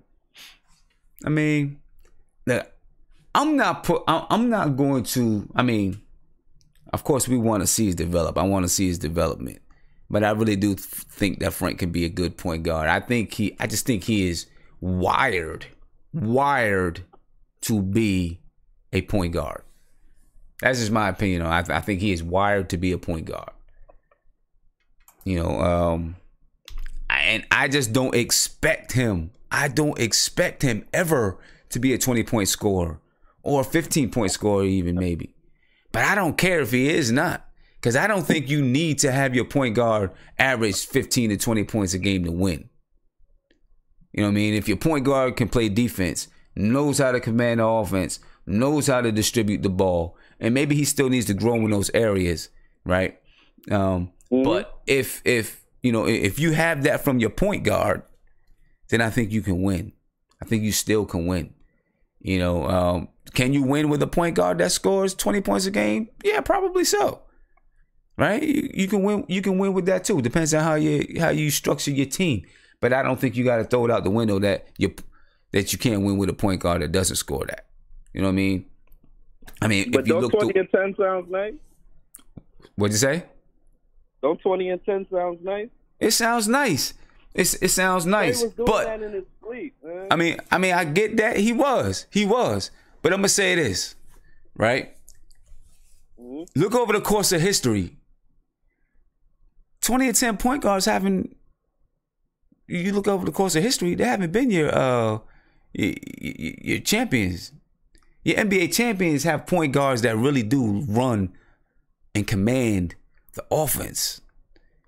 You know what I'm saying? Recent years, okay, you have Steph Curry, and you can say you had Kyrie Irving, but you had LeBron James on the team. So, did Kyrie Irving do it, as the lead point guard? But you had someone who was the distributor. You had someone else who was the guy to really command the offense. You know what I'm saying? But you look back over history, when even with the Heat championships, you had Mario Chalmers. You had Jason Kidd won a championship when he was with the Dallas Mavericks as one of those type of, really, leadership type of guys. Chauncey Billups. Those guys win you championships. Kenny Smith way back in the day with the Houston Rockets. You know what I'm saying? Those guys win championships for you, I believe, because you got to have somebody on the floor that is demanding the team to do what the coach wants you to do. You got to have someone who's doing it. I don't think Trey Burke does that. That's my problem. That's my biggest problem with him. I don't think that Trey Burke actually delivers and communicates what the coach wants to communicate to the team on the floor. And I think that's the most important part of being a point guard. You know what I mean? So, that's my thing with Trey Burke. Whether or not you score 20 and 10, I think you've got to deliver. You've got to deliver those things. You can run down a list of, these all-star point guards who average 20 and 10 or 20 and 8 or whatever it is. And there's a long list of these guys that never won a championship. But I saw Trey Burke last season command control of the team. I see Trey Burke yell at Hardaway when he's doing dumb stuff, telling him, yo, man, get in your spot, do this and that, go over there, get out the way, not getting the ball right now. I've seen all of that from Trey. I didn't see that from Frank. I don't know. I think I did see it from Frank. And then Frank And then Frank throw dumb turnovers to people, blatant turnovers. He's been doing that in the summer league. I mean, I seen him throw some turnovers. I mean, you're gonna do that when you're 19 years old. But I've seen Frank tell people where to go. Reason why that I think Trey is ready to start right now, and Frank isn't. But hold on, I seen Frank telling people where to go when he didn't even have the basketball in his hands. I blatantly remember Frank in the corner yelling at Kylo Quinn, telling Kylo Quinn to go to the high post. I've seen him doing that on multiple occasions on the offensive end and on the defensive end. I mean, I don't know. I think he can do it. You know what I mean? It's going to be a battle. It's going to be a battle because Trey Burke showed a lot last year. I'm not going to front. I think it's going to be a battle. You know what I mean? But Ace, great points. Great points about Trey Burke. Points that I can't argue with. I mean, I can argue with you, but you made some great points. You know what I mean? I'm gonna let you rock though, because I know some people want to talk to you in the chat. Yeah. One more thing. All right. For all you Tim Hardaway haters, he will be back next season, and he's not gonna take dumb shots because Viz won't let him. Okay. I hope not, because he's gonna have me throwing bricks at my television. And you can at me too next season if he's doing dumb. All right. All right. All right, man. Appreciate the call. All right. So I got my man. I got of course we got Who's Mark and we got the entertainer having a nice conversation in the video chat. You know what I mean? So let's just listen in to what they're talking about. You know what I'm saying? Let's hear what they're talking about. You know what I mean? Okay, entertainer, Who's Mark? What's poppin'? You guys are live, man. What you guys talking about? So you guys have a good conversation. We talking about KD. Now I was telling him the only way KD is even going to think about even leaving if we have a great point guard, because his whole purpose was to play with a point guard that allowed KD to be KD. I agree. You get what I'm saying? And I agree. He also didn't mind the guaranteed ring. Let's be fair. It is, but he also wanted to play. It was more of his style of play because people think KD is this one-on-one guy. He's not this one-on-one guy. That's the same thing with Kyrie. That's why he left LeBron, because LeBron is the system, and it made Kyrie into a one-on-one shooting guard, and he doesn't like to play like that. He's more want to play within the offense. And the only way KD would even thinking about coming to the Knicks if we have a great point guard that he feel like he can trust, because what Steph is now in the league right now, I call him the Duncan of the league, because he's gonna make all these expensive talent players gonna want to come play with him, because just what he does for them, the space he creates for these players, it's enormous. It's enormous, man. And the only way we're gonna get KD is the only way we have to get one of those big marquee point guards who he respects and who he trusts. Other than that, I don't see KD or AD coming. KD ain't coming here. He ain't coming, bro. Out of our head, he ain't coming. He ain't coming. I think AD is possible. The reason I think I'm not saying it's likely. Yeah. It's possible. The reason I think it's possible. He's in the Western Conference. If he wants to win a title in his head, he's got to think, I got to come to the East. I'm gonna have less competition. I come to a big market. I expand the team. So I think if I had a gun to my head, I think AD's either going to be a Boston Celtic or a New York Knicks. Because the way let me tell you something. The way AD is going to leave that team, he's going to get traded. He's going to get traded. Because when his deal come up, and if he doesn't sign with them right away, they're going to trade him. And then you got to look at Boston. You got to look at who else got assets? The New York Knicks. The New York Knicks got assets. But I don't think he's gonna. I don't think he's gonna come. I don't think AD's that guy. He's more gonna. I think he's more of gonna stay in the West, and he's gonna look for a point guard to play with. He's gonna look for a point guard to play with because he's a big man. Win a championship, I would get as far away from the West as possible. Yeah, I understand that, but because, like I said, now that Curry has become the ultimate, he's become the ultimate recruiter. Because people think, Draymond called him and got him in. No, it's all because of Steph. Because if Steph said no, because Steph could have said, nah, I don't want KD. KD wanted to know if Steph was the same guy the way he's portrayed in the league. He called Jared Jack to ask about Steph, and that's a fact because he was on Michael Rappaport's podcast. And Jared Jack talked about it, how KD called Jared Jack to ask, yo, is Steph who he is? And then Steph got on the phone with KD and then allowed KD to come. KD would have never came if Steph wasn't comfortable with him coming. Y'all got to understand that. All right. That's the greatest thing about that team is everybody buys in. Nobody's selfish. And the thing is, what people not understanding, they're in their cerebral prime, and they're going to just get better and better and better. And I don't see Kevin Durant leaving that. I don't think Kevin Durant leaves it either. I agree with you. I don't think KD leaves it. I just don't see it. I'm going to tell y'all something. What's going to be so scary now. The fact that Draymond didn't sign the deal that they was giving him, and he's looking for max dollars, DeMarcus Cousins is going to stay. After this year, it's going to be a big, it depends on if Draymond doesn't win Defensive Player of the Year for him to be available for the max contract. The guy that leaves. I think Draymond. That's what. Yeah, because Clay ain't going nowhere. Because they said Clay already got a 5-year deal in the works, and Clay ain't going nowhere. Once his cushy titles, this, that, the other thing. Yeah, I think. Why the hell would Clay? Let me tell you something. Why the hell would Clay leave Stephen Curry to go play with an aging LeBron, and they have KD? No, I agree. All right, listen up, guys, because what I'm gonna do, I want to move on to Trey, Dotson, and Mudiay. So that Mark, so I just want to tick Mark off. That's all. We were talking about Mudiay. I just want to tick Mark off. Tim is better than Mudiay. Okay, but I'm gonna take this call. And then but listen, you guys are on live, so you're unmuted. So if you guys start talking, it's gonna talk over the call. All right. You're on live with Nothing But Knicks. What's popping, bro? Yo, what's happening, Sam? This is Craig. Craig, what's happening, man? Chilling, man. How you feeling?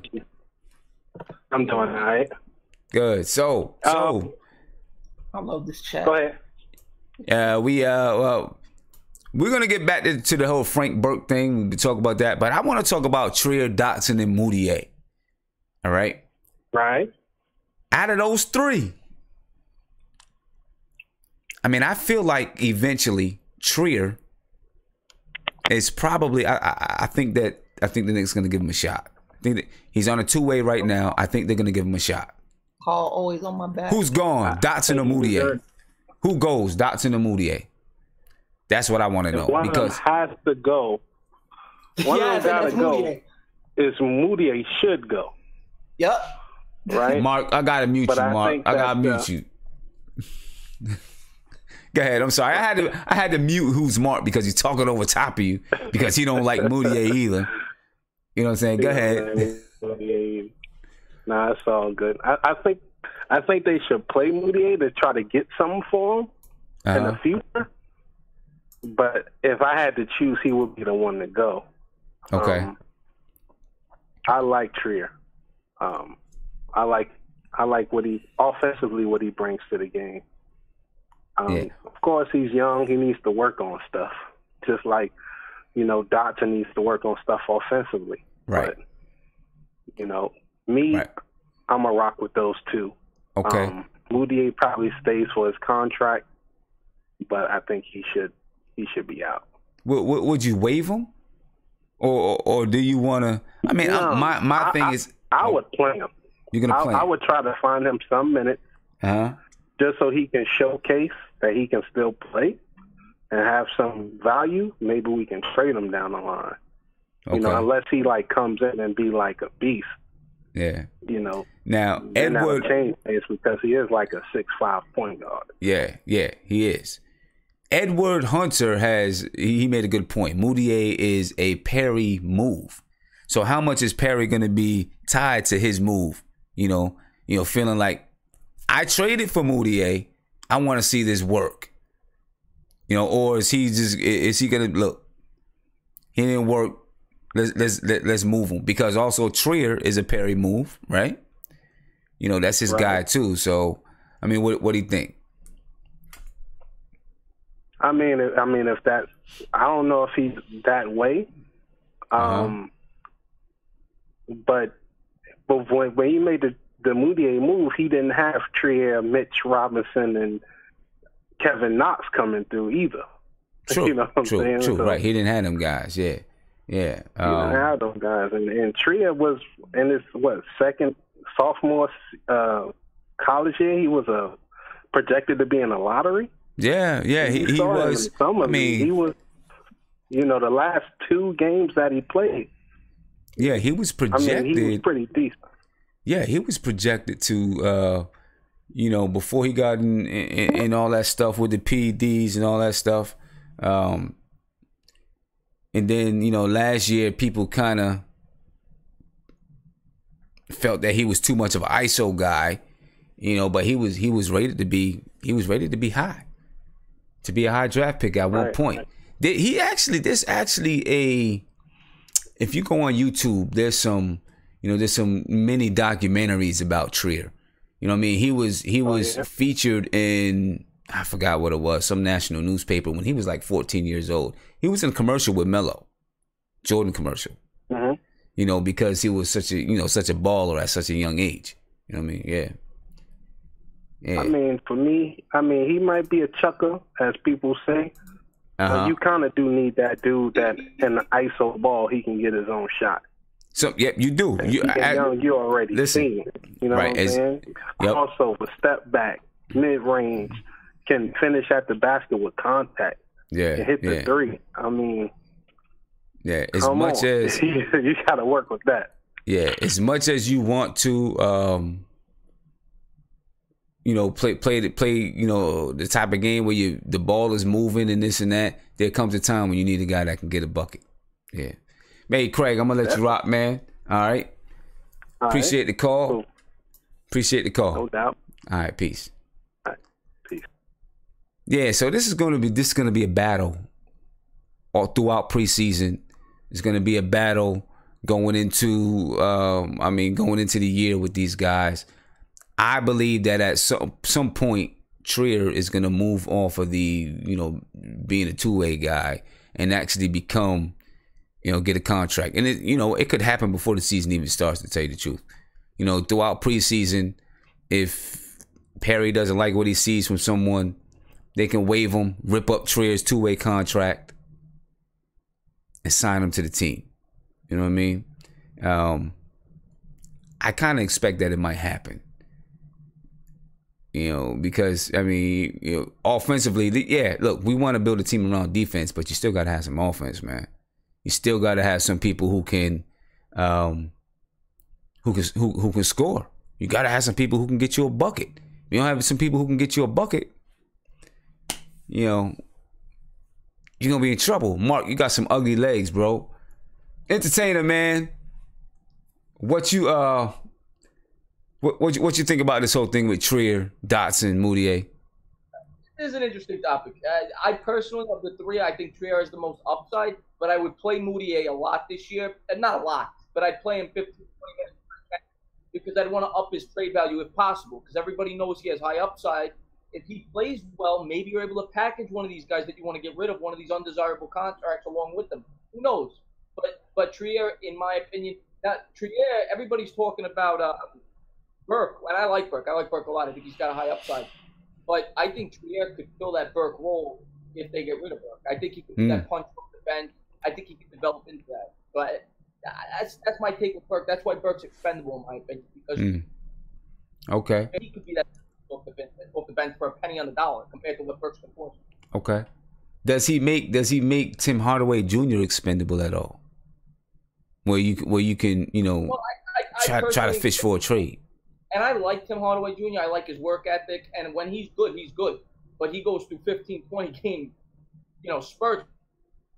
So Tim Hardaway Jr., in my opinion, is a guy they have to look to get rid of. They got to get his contract off the books. And I like when he makes too much money. His contract is not good. They got to get a bigger contract. And to go back to, I forgot who said it. I think one of you called. Breaking up a little bit. No, I was going to say, somebody said earlier that they shouldn't, I think it might have been a caller or somebody in the chat, I don't remember, they shouldn't bring in a big name free agents. I disagree with that. You need a mixture of both. But the key is you have to pick the right big name free agent. Last time around, we didn't do that. We brought in a Mario at 2 bum knees, and it set the franchise back 5-6 years. They have to be diligent and pick the right guy, but you need to bring in a big name. No doubt about it. All right. My man Tony Crow, finally we got you back on, bro. What's your take on it, man, with Trier, Dotson, Mudiay? I think Dotson's the odd man out. Yeah. Dotson, okay. Isn't he older than Mudiay? I think Dotson's like a year younger, maybe. I think Dotson's 24. Mudiay. Yeah. He's older than Mudiay. I'm thinking Trey Burke. Yeah, he's older than Mudiay. Yeah. I'm telling you, man. I told you before. I thought I liked Dotson, but he hasn't really shown anything outside of that last game. Mm-hmm. Mudiay has proven himself. I mean, he's had way more opportunity given, but if you're just looking at a talent perspective, Mudiay has way more talent, and he's younger. That's true. He's definitely younger. That's Fizdale's specialty, right? I don't know if you heard whoever said he can't finish, but that's the main thing he works on is finishing at the rim, finishing off opposite foot. So I mean, and he's a bigger asset as an expiring contract than he is as trade bait. Unless he just is phenomenal this year. But if we just going off talent and what's been proven and age, Dotson would be the odd man out to me. And if we had an opportunity to switch Dotson's contract and put him on a two-way and bring Terrell up, I'd do that. But I don't know if that's legal. Well, I don't know if you would be. What I want to say, I don't know if you would be if you didn't be sending Dotson down to the G League, but you can definitely rip up Trey's contract and rip up his two-way contract and give him a contract. That's something that you can definitely. But you would have to release Dotson first, right? You got to release Dotson or somebody. Right, somebody would have to go. Right, somebody would have to go. You got it because right now we got 15. We got 15 right now. I mean, I agree with Lance Thomas. We got 15 right now. At least defense. You say you agree with Lance Thomas? You agree with releasing Lance? That's what you said? Yeah. Yeah. The only thing. I mean, how many point guards? Even for as decent he's been defensively, because he hasn't been great. He gives you nearly nothing on offense. So, yeah, I don't really see the plus side in keeping Lance around. Okay. I mean, I think the plus side. I think the plus side with Lance. Go ahead. The two young guys we got, right? Especially with the two young guys we got at that position. Yeah. I mean, maybe he could teach Knox something defensively, but I think Mario already got it. Mario got the heart of a lion, if you will. But I think the thing with Lance, like. Not Mudiay. Perry was saying about getting a big, right? He said he'd like to get a big that won't demand minutes, right? Someone that's not going to demand minutes. And I think with Lance, that's what you get, right? You get a small forward, a veteran small forward that's not going to cry or complain about minutes, not going to complain about, not cry that he's not playing and is going to take whatever minutes is given, and at the same time do his job and helping to mentor the young kids. He's a pro. You know what I mean? He's a pro. Yeah, and I think that's the reason why. I think that's the reason why he stays. You know what I'm saying? Because he that's exactly what he exemplifies. That type of a leader. He brings that type of leadership, I think. You know what I mean? And you look right now, we have two veteran guys on the team. You got Courtney Lee. Well, I guess you got Joakim Noah. Courtney Lee, Joakim Noah, and Lance Thomas. All three of those guys, I would say, are upstanding pros. Joakim Noah had some issues last year with Jeff Hornacek. I think it was I don't think that's the norm for Joakim, in my opinion. You know what I mean? But I mean, it was supposedly over playing time. Right, exactly. So that's the thing right there. It was over playing time, right? So that's one reason. If they're going to, if they're going to move Joakim Noah, that might be a reason why they decide to move him. Because they want to have they want to have veterans that are not going to worry about playing time. That don't expect to get out there and get burned. A few things I wanted to mention earlier when I got lost. I definitely see Mitchell Robinson as a Marcus Camby type. Mm-hmm. Especially as raw as Marcus Camby was his freshman year in college in UMass. Mm-hmm. Like that's almost to what I've been seeing with Mitchell. One thing though, I think I would only play him like 10 to 15 minutes in the league and have him play every game in the G League. Come back and forth. Even if it's a double, 2 games in one night, whatever. Yeah. Because he had to miss, the whole year of not playing. I don't think it's smart to play him more than 10 to 15 minutes in 82 game season after not playing since high school. Yeah, I'm with you. Let him get those in the G. Yeah. 10 to 15. Yeah, okay. And let me get to this caller right quick. Let me get to this caller. No doubt. Good. All right. You're on live with Nothing But Knicks, man. What's popping? What's going on? I already knew it. I already knew it was going to happen. I knew it was going to happen. Hey! Hey! I believe you're a Trey Burke hater, man. I believe you a damn Burke hater, man. I believe you a Burke hater like I said your ass was. Oh, there we go. Piss me off, man. Now, what did I say today to make me a Trey Burke hater? I've been giving Trey Burke mad props today. Hey. No, you hadn't. No, you hadn't. No, you hadn't. I ain't giving no props, none. You just gave him a inch. That's a pinch. Man, okay. Let me say this, man, because I see right. your little thing up above. Come on, man. Trill is the truth. If you got an eye for talent, man, you know he gonna be good. Trill is the truth. And come on, man. Well, why you think I got it up there? That's why I got it up there. Trey, Dotson, Mudiay. Like I said, I think that Trier will eventually get a roster spot.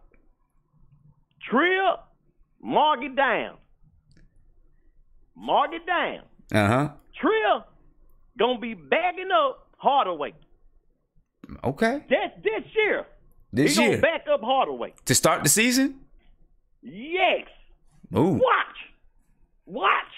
You heard it from me first. Trey gonna back up Hardaway this season. Okay. Watch. Okay. And Dotson, Lord, he just per damn. You know what? You know how them Army people be practicing when they jumping off the helicopter and they let their parachute go. Dotson need to jump out there and his damn parachute don't need to come out. So he can get the hell for his ass can get far away from the Knicks as he can. Far the hell away as he can. That's cold, man. That's cold. About this. What? That's cold. Hey. That's cold. Hey, I ain't telling the man to die. I just want his ass to fall in some water. Just get the hell away from the Knicks far as he can. All right. And you know what? And that damn Mudiay is pure damn trash too. That's what I don't understand about Mudiay, man. Every time he drives to the hole or he fade away, he just slides on his ass. Have you noticed that? Every time he shoot, drive to the hole or he try to fade away when he goes. Tell me that man don't fall on the ground. Please he do. Tell me. You're right. He what does. What the hell is that? I don't know. Need to work on his balance. Got to work on his balance. Man, let me just. I'm finna ask you this. I'm finna ask the whole chat this. Okay. I'm finna ask every gotta come on my show. Knicks fan in the world this. Okay. And if y'all ass say Frank, y'all must got 5 damn white lines sitting in front of your damn table right now. Yo, what? Just say that again. Y'all, whoever say Frank, must got 5 damn white lines sitting in front of your damn table right now. And I ain't playing. Oh boy. Okay, listen to this. So I'm talking about every Knicks fan in the world. So you telling me when Frank and Dennis Smith Jr. was on the board, you telling me not one of y'all ass better not say Frank. Y'all telling me y'all was wishing to pick Dennis Smith Jr. Lie and say something. I was not wishing to take Dennis Smith Jr. Oh, you know what? You boy, hey, see, you know what? I tell you. I'm telling you the truth, man. Hold on, wait a minute. Let me say. Oh, wait a minute. Oh, you wait a minute. You know what? After you said that shit, my bad. After you said that, your damn name is Simmy for the night. It ain't no Sims. I'm calling your ass Simmy. Your name is Simmy for the night. Ain't no way. Now you come on, man. Come on now, man. Don't do me like that tonight, man. Yeah, don't do me like that tonight. I'm telling you the truth. I wanted Frank over Dennis Smith Jr. Oh my God. You know what? You about to give me a headache, Simmy. So you telling me when Frank Ntilikina and Dennis Smith Jr. was on the board, you like, oh man, damn, I hope we get Frank. So look, you was like that. Look, I'm gonna tell you the truth. I wasn't mad at either pick. I wouldn't have been mad at either pick, but I preferred Frank. I did. You preferred Frank? I preferred Frank. I like defense. I like defense. God. Dennis Smith Jr. don't play no defense. Dennis Smith Jr. don't play defense. And his knees is butter. Okay, check this out. I understand Frank play defense. Don't get me wrong. He do. But if you have an eye for talent, ain't no way in the hell, man, you gonna pick. Don't get me wrong. I was like, I damn near passed out on my couch, man. I damn near passed out when I heard a elf come out that man. When he said, when his ass said, I passed out on the couch. I already knew what happened. I couldn't believe it. It don't, just like LeBron James said, man. He said, man, Dennis Smith Jr. supposed to be a Knick. He's supposed to be a Knick. Man, look. Man. LeBron James just want to keep it. He just wants to keep his name in the news. He knew what he was saying. He knew what he was doing. He always does. He just wants to have his name into something all the time. You're right about that. I'm gonna give Frank this little bit. Okay, give me that. Little bit. Give me that. It's Frank Ntilikina because he is too long. He's too long not to be going aggressive to that damn hole. Okay. He is too long for that. Okay. He got to get his little stick ass, fly to the hole, and jump. Stop laying the ball up like me. All right. Okay. I got you. I'm with you. Hey, let's go. But check this out. Before you go, yeah. The chat wants to see you and Mark go head to head in a debate. Let me tell you something, man. I kind of listen to Mark a little bit, and he be saying some pretty good, decent stuff. Okay. But I don't think his ass is ready for all this help. He ain't ready. He can sit his little black ass. Let me tell you something.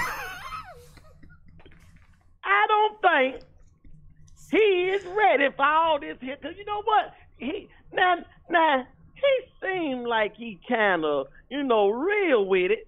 So I'm going to have to see. We're going to have to do that, man. We're going to have to set something up to do that, man. We're going to set that up. We're going to set it up. Set it up. We're going to set that up. We're going to have to set it up. We're going to have to set it up. Look, this is what I need you to do. This is what I need you to do. I'm going to have to get you, because when you call up, it's anonymous. I'm going to have to get you, get your number so that we can set it up. Okay, babe, that'll work. Right? I'm going to have to get your number so we can set it up. And what you can do is that same number that you call into, you should be able to text that number too. You can text me your number. Or you can email me. I got you. Right? Or you can email me. If you're looking at the chat, if you can see the chat, I'll put my email in the chat. You can email me so we can set it up. Okay, babe, that'll work. I tell you what, this is what I do.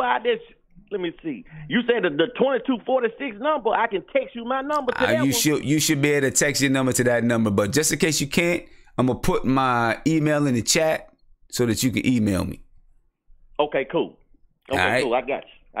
Sound like it's on. Let me say this little last thing, and I'm going to let you run, because I know they waiting on you. All right. Let me tell you something.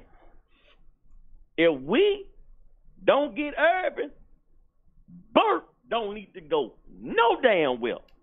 If we don't get Urban, Burke don't need to go. No, man, let me tell you something. You say about Burke defense, man, Burke be holding his own. Burke just ain't lighting the ass now. No homo. He just ain't lighting the ass. Burke got a little tone to him now. Hey, listen. I agree with you. Trey Burke works.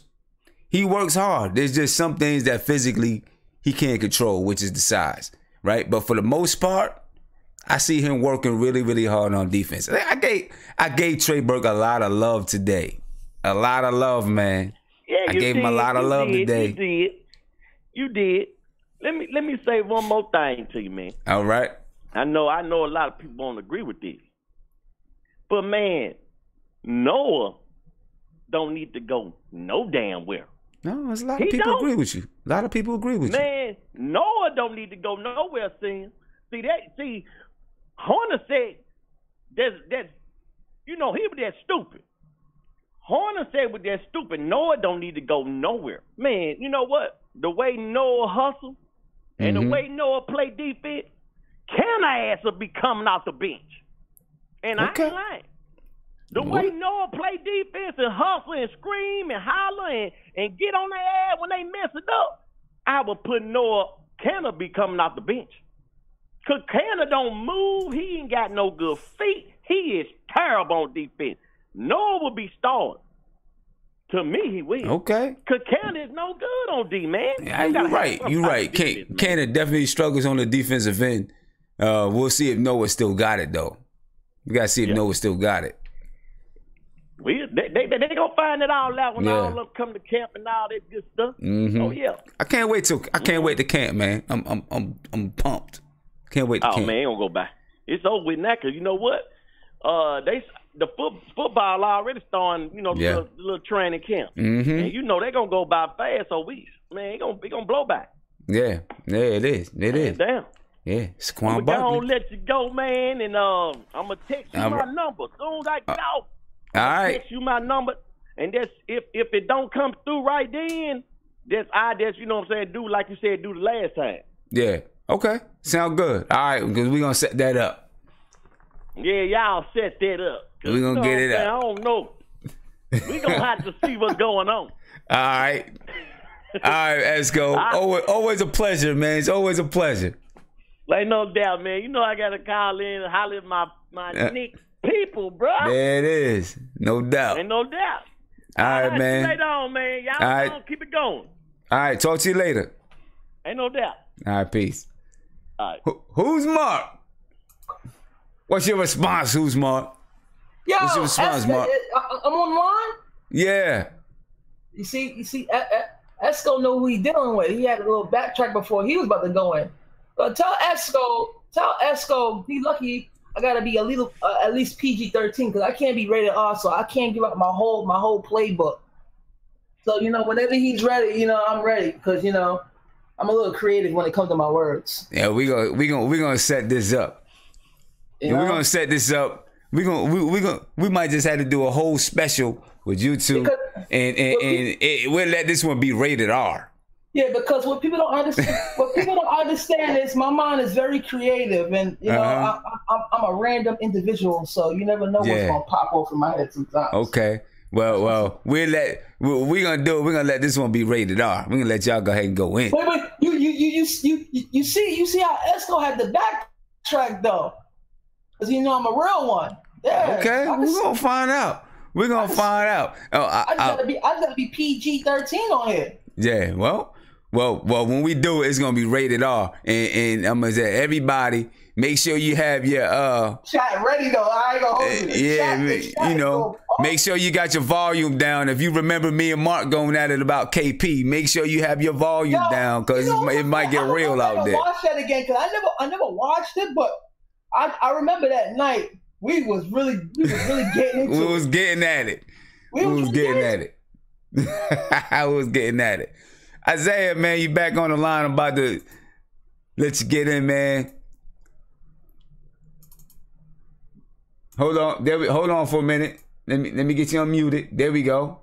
All right, what's up, man? Yeah, I want to be the referee for who's Mark and Esco. We're gonna need one.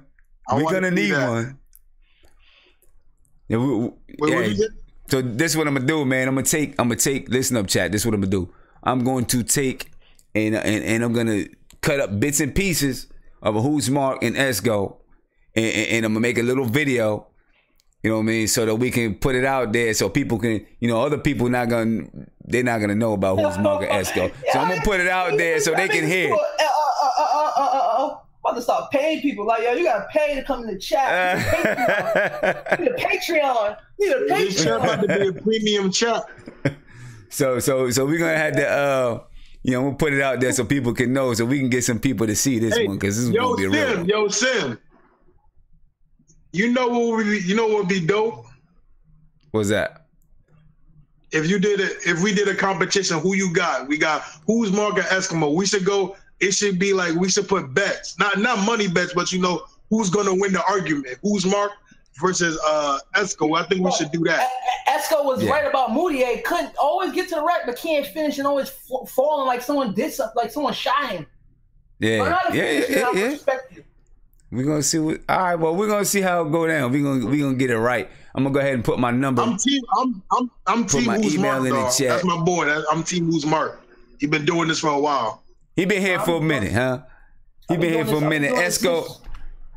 Esco's still listening, so he might come at you next. Hey, you don't want to see the R-rated version of me. My dad not around. I'll wild out.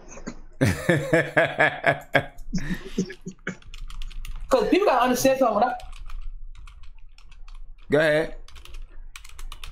That boy a Mississippi pimp. Yeah, there we go. So I put my email in there. So Esco, just in case you couldn't send me a text, I put my email in there.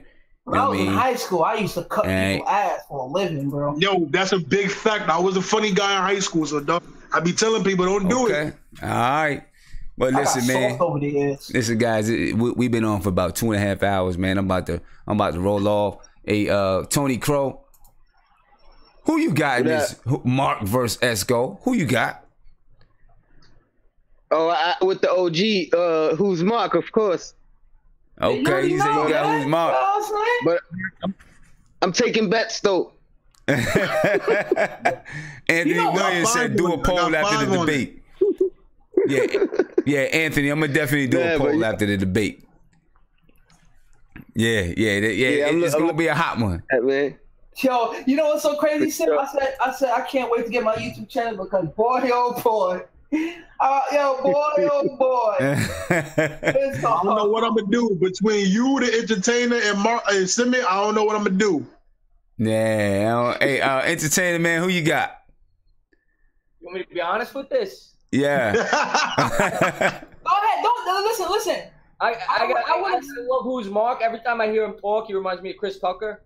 But I gotta go with Esco. I love Esco. I gotta go with that. You know one thing with Esco got over me? He's an older man, and like normally, like when the older guys speak like that, they seem more funny to the general public.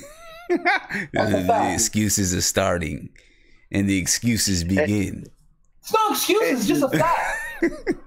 And he got the Nas reference in the name. Yeah, there you go. It's just like when you're in the hood. It's just like when you're in the hood, and you could be the funny guy, but if one like OG say something funny, everybody gonna laugh with him. That's what it is. It's what it is. Okay, well we're gonna find out who the funny guy is. And Slick Nick said, "Don't forget Roster Man." Yeah, Roster Man ain't calling yet tonight. He might not get a chance because I'm about to get off. Roster Man can get it. I want to talk to him because the other night when he was talking about James Dolan, the way how he spoke about him, I said it's so true. He will spend the money. He will spend the money. The money's not our issue. Mm-hmm. The crazy thing, Mark, is right now, James Dolan is not a bad owner. I'm gonna say that right now, he's not a bad owner. No, I'm gonna tell you what he did. What messed us up. He should have never traded for Melo because Donnie Walsh, when he came in, he did everything correct.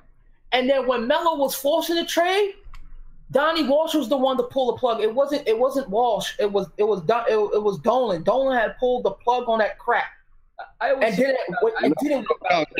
Dolan pushed the trade. Yeah. He was adding players. Oh, you want more? Okay.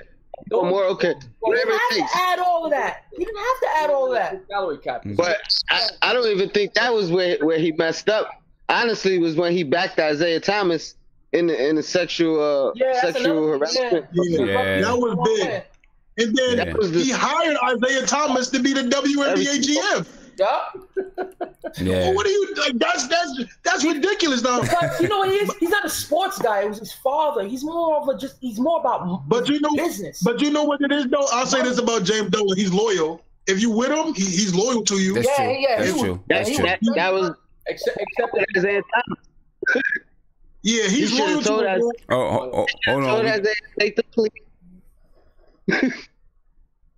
All right. Check it out, guys. It's late. I'm about to go ahead and head off. You know what I'm saying? Why they chat telling me I should smoke crack? That's crazy.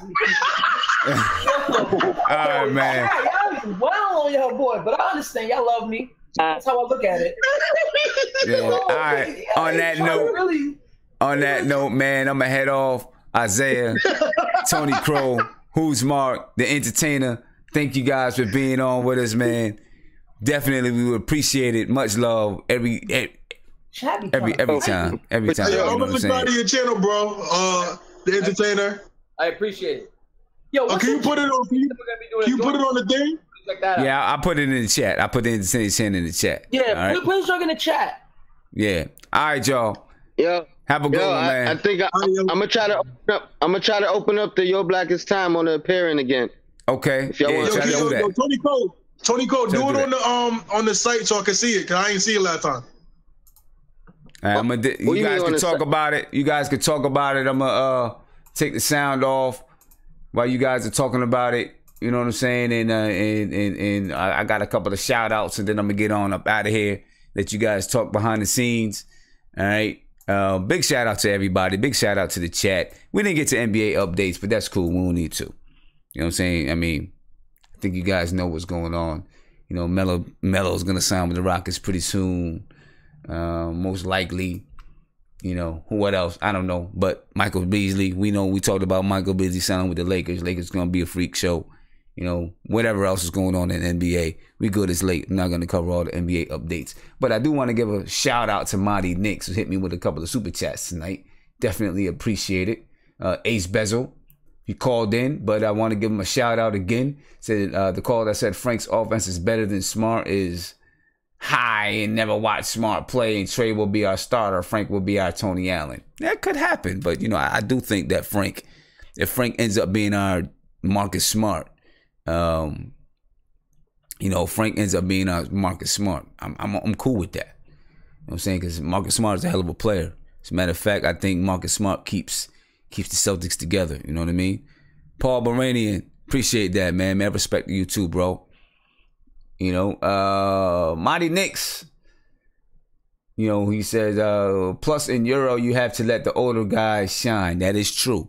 That's one thing, you know, in the European leagues, the older guys get the respect. You know what I mean? Older guys get the respect.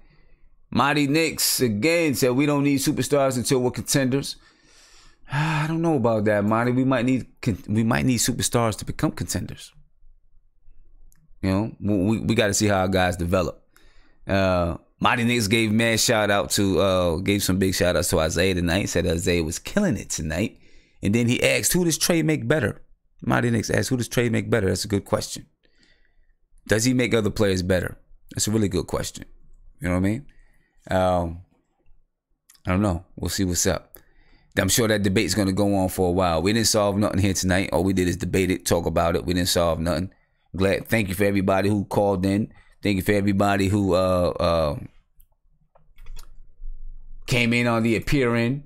You know what I'm saying? And you know, rock with us, roll with us. Don't be afraid to come in on the appearing, man. We can get you in. Don't be afraid. Show your face. You know what I'm saying? Put your face behind the words. You know, don't just be a keyboard gangster. Be a video chat gangster too. You know what I'm saying? Don't be afraid to do it. Come on in. Join the video in. We'll get people in. Sometimes we can't get people in. Sometimes we miss it. But, you know, we'll get you in. Don't be afraid to call in. We like as many callers as possible. Sometimes you might have to wait on hold because there's a lot of people calling in. But it's cool. You know what I'm saying? Unorthodox, you said you're calling in next show. I'll be looking forward to it. See, someone else said they're calling in next show. I'll be looking forward to it. You know what I'm saying? We want you guys. We need you guys to call in, man. Make sure you guys go check out The Entertainer. I'm about to put his YouTube up. Put his YouTube up so you guys can check out The Entertainer. You know, he's up and coming, man. Up and coming. Got a lot of respect for the dude. Anybody who's doing anything on YouTube, man, I want you guys to, you know, let me know what it is, you know, so we can shout it out. And that's what it's all about. Everybody eats. Everybody eats. So right here, go check out my man, The Entertainer. Subscribe to the channel. All right.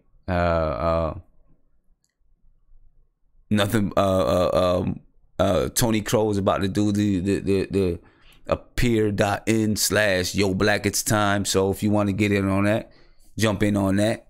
You know what I'm saying? And I know someone asked about doing after hours. I don't think I'm gonna do it tonight because it's kind of late. You know, it's kind of late, and I'm a little bit tired from being at these tournaments all night. You know, but we'll see what happens. I don't know. There's still some guys on the appearance talking, so it could happen.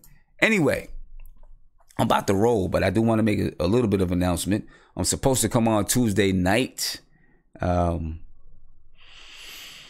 might not make it on until Wednesday night because I have an AAU game that starts at 9:50, and I know that game's not going to be over. You know, that game's not going to be over until like 11 o'clock. And then I'm not going to get home until about 12 o'clock. So it's going to be kind of late to get on. I might jump on live for a minute just, you know, from the tournament. You know, just so you guys can see, you know, see where I'm at. You know, see the tournament, see what's going on with it. But I'll probably jump on Wednesday night for a short period because then I got to get back up Thursday morning about 5 o'clock in the morning and head down to Atlanta. You know what I'm saying? So I'm gonna be on the road for the you know, the next week or two. We may not be able to do the whole video chat and call-ins and everything. Depends on you know, where I'm at, how the internet service is and stuff like that. But I'll be on the road, so I'm gonna let you guys get a peep into what I'm, you know, just take a look at these AAU tournaments and what it looks like. You know what I'm saying?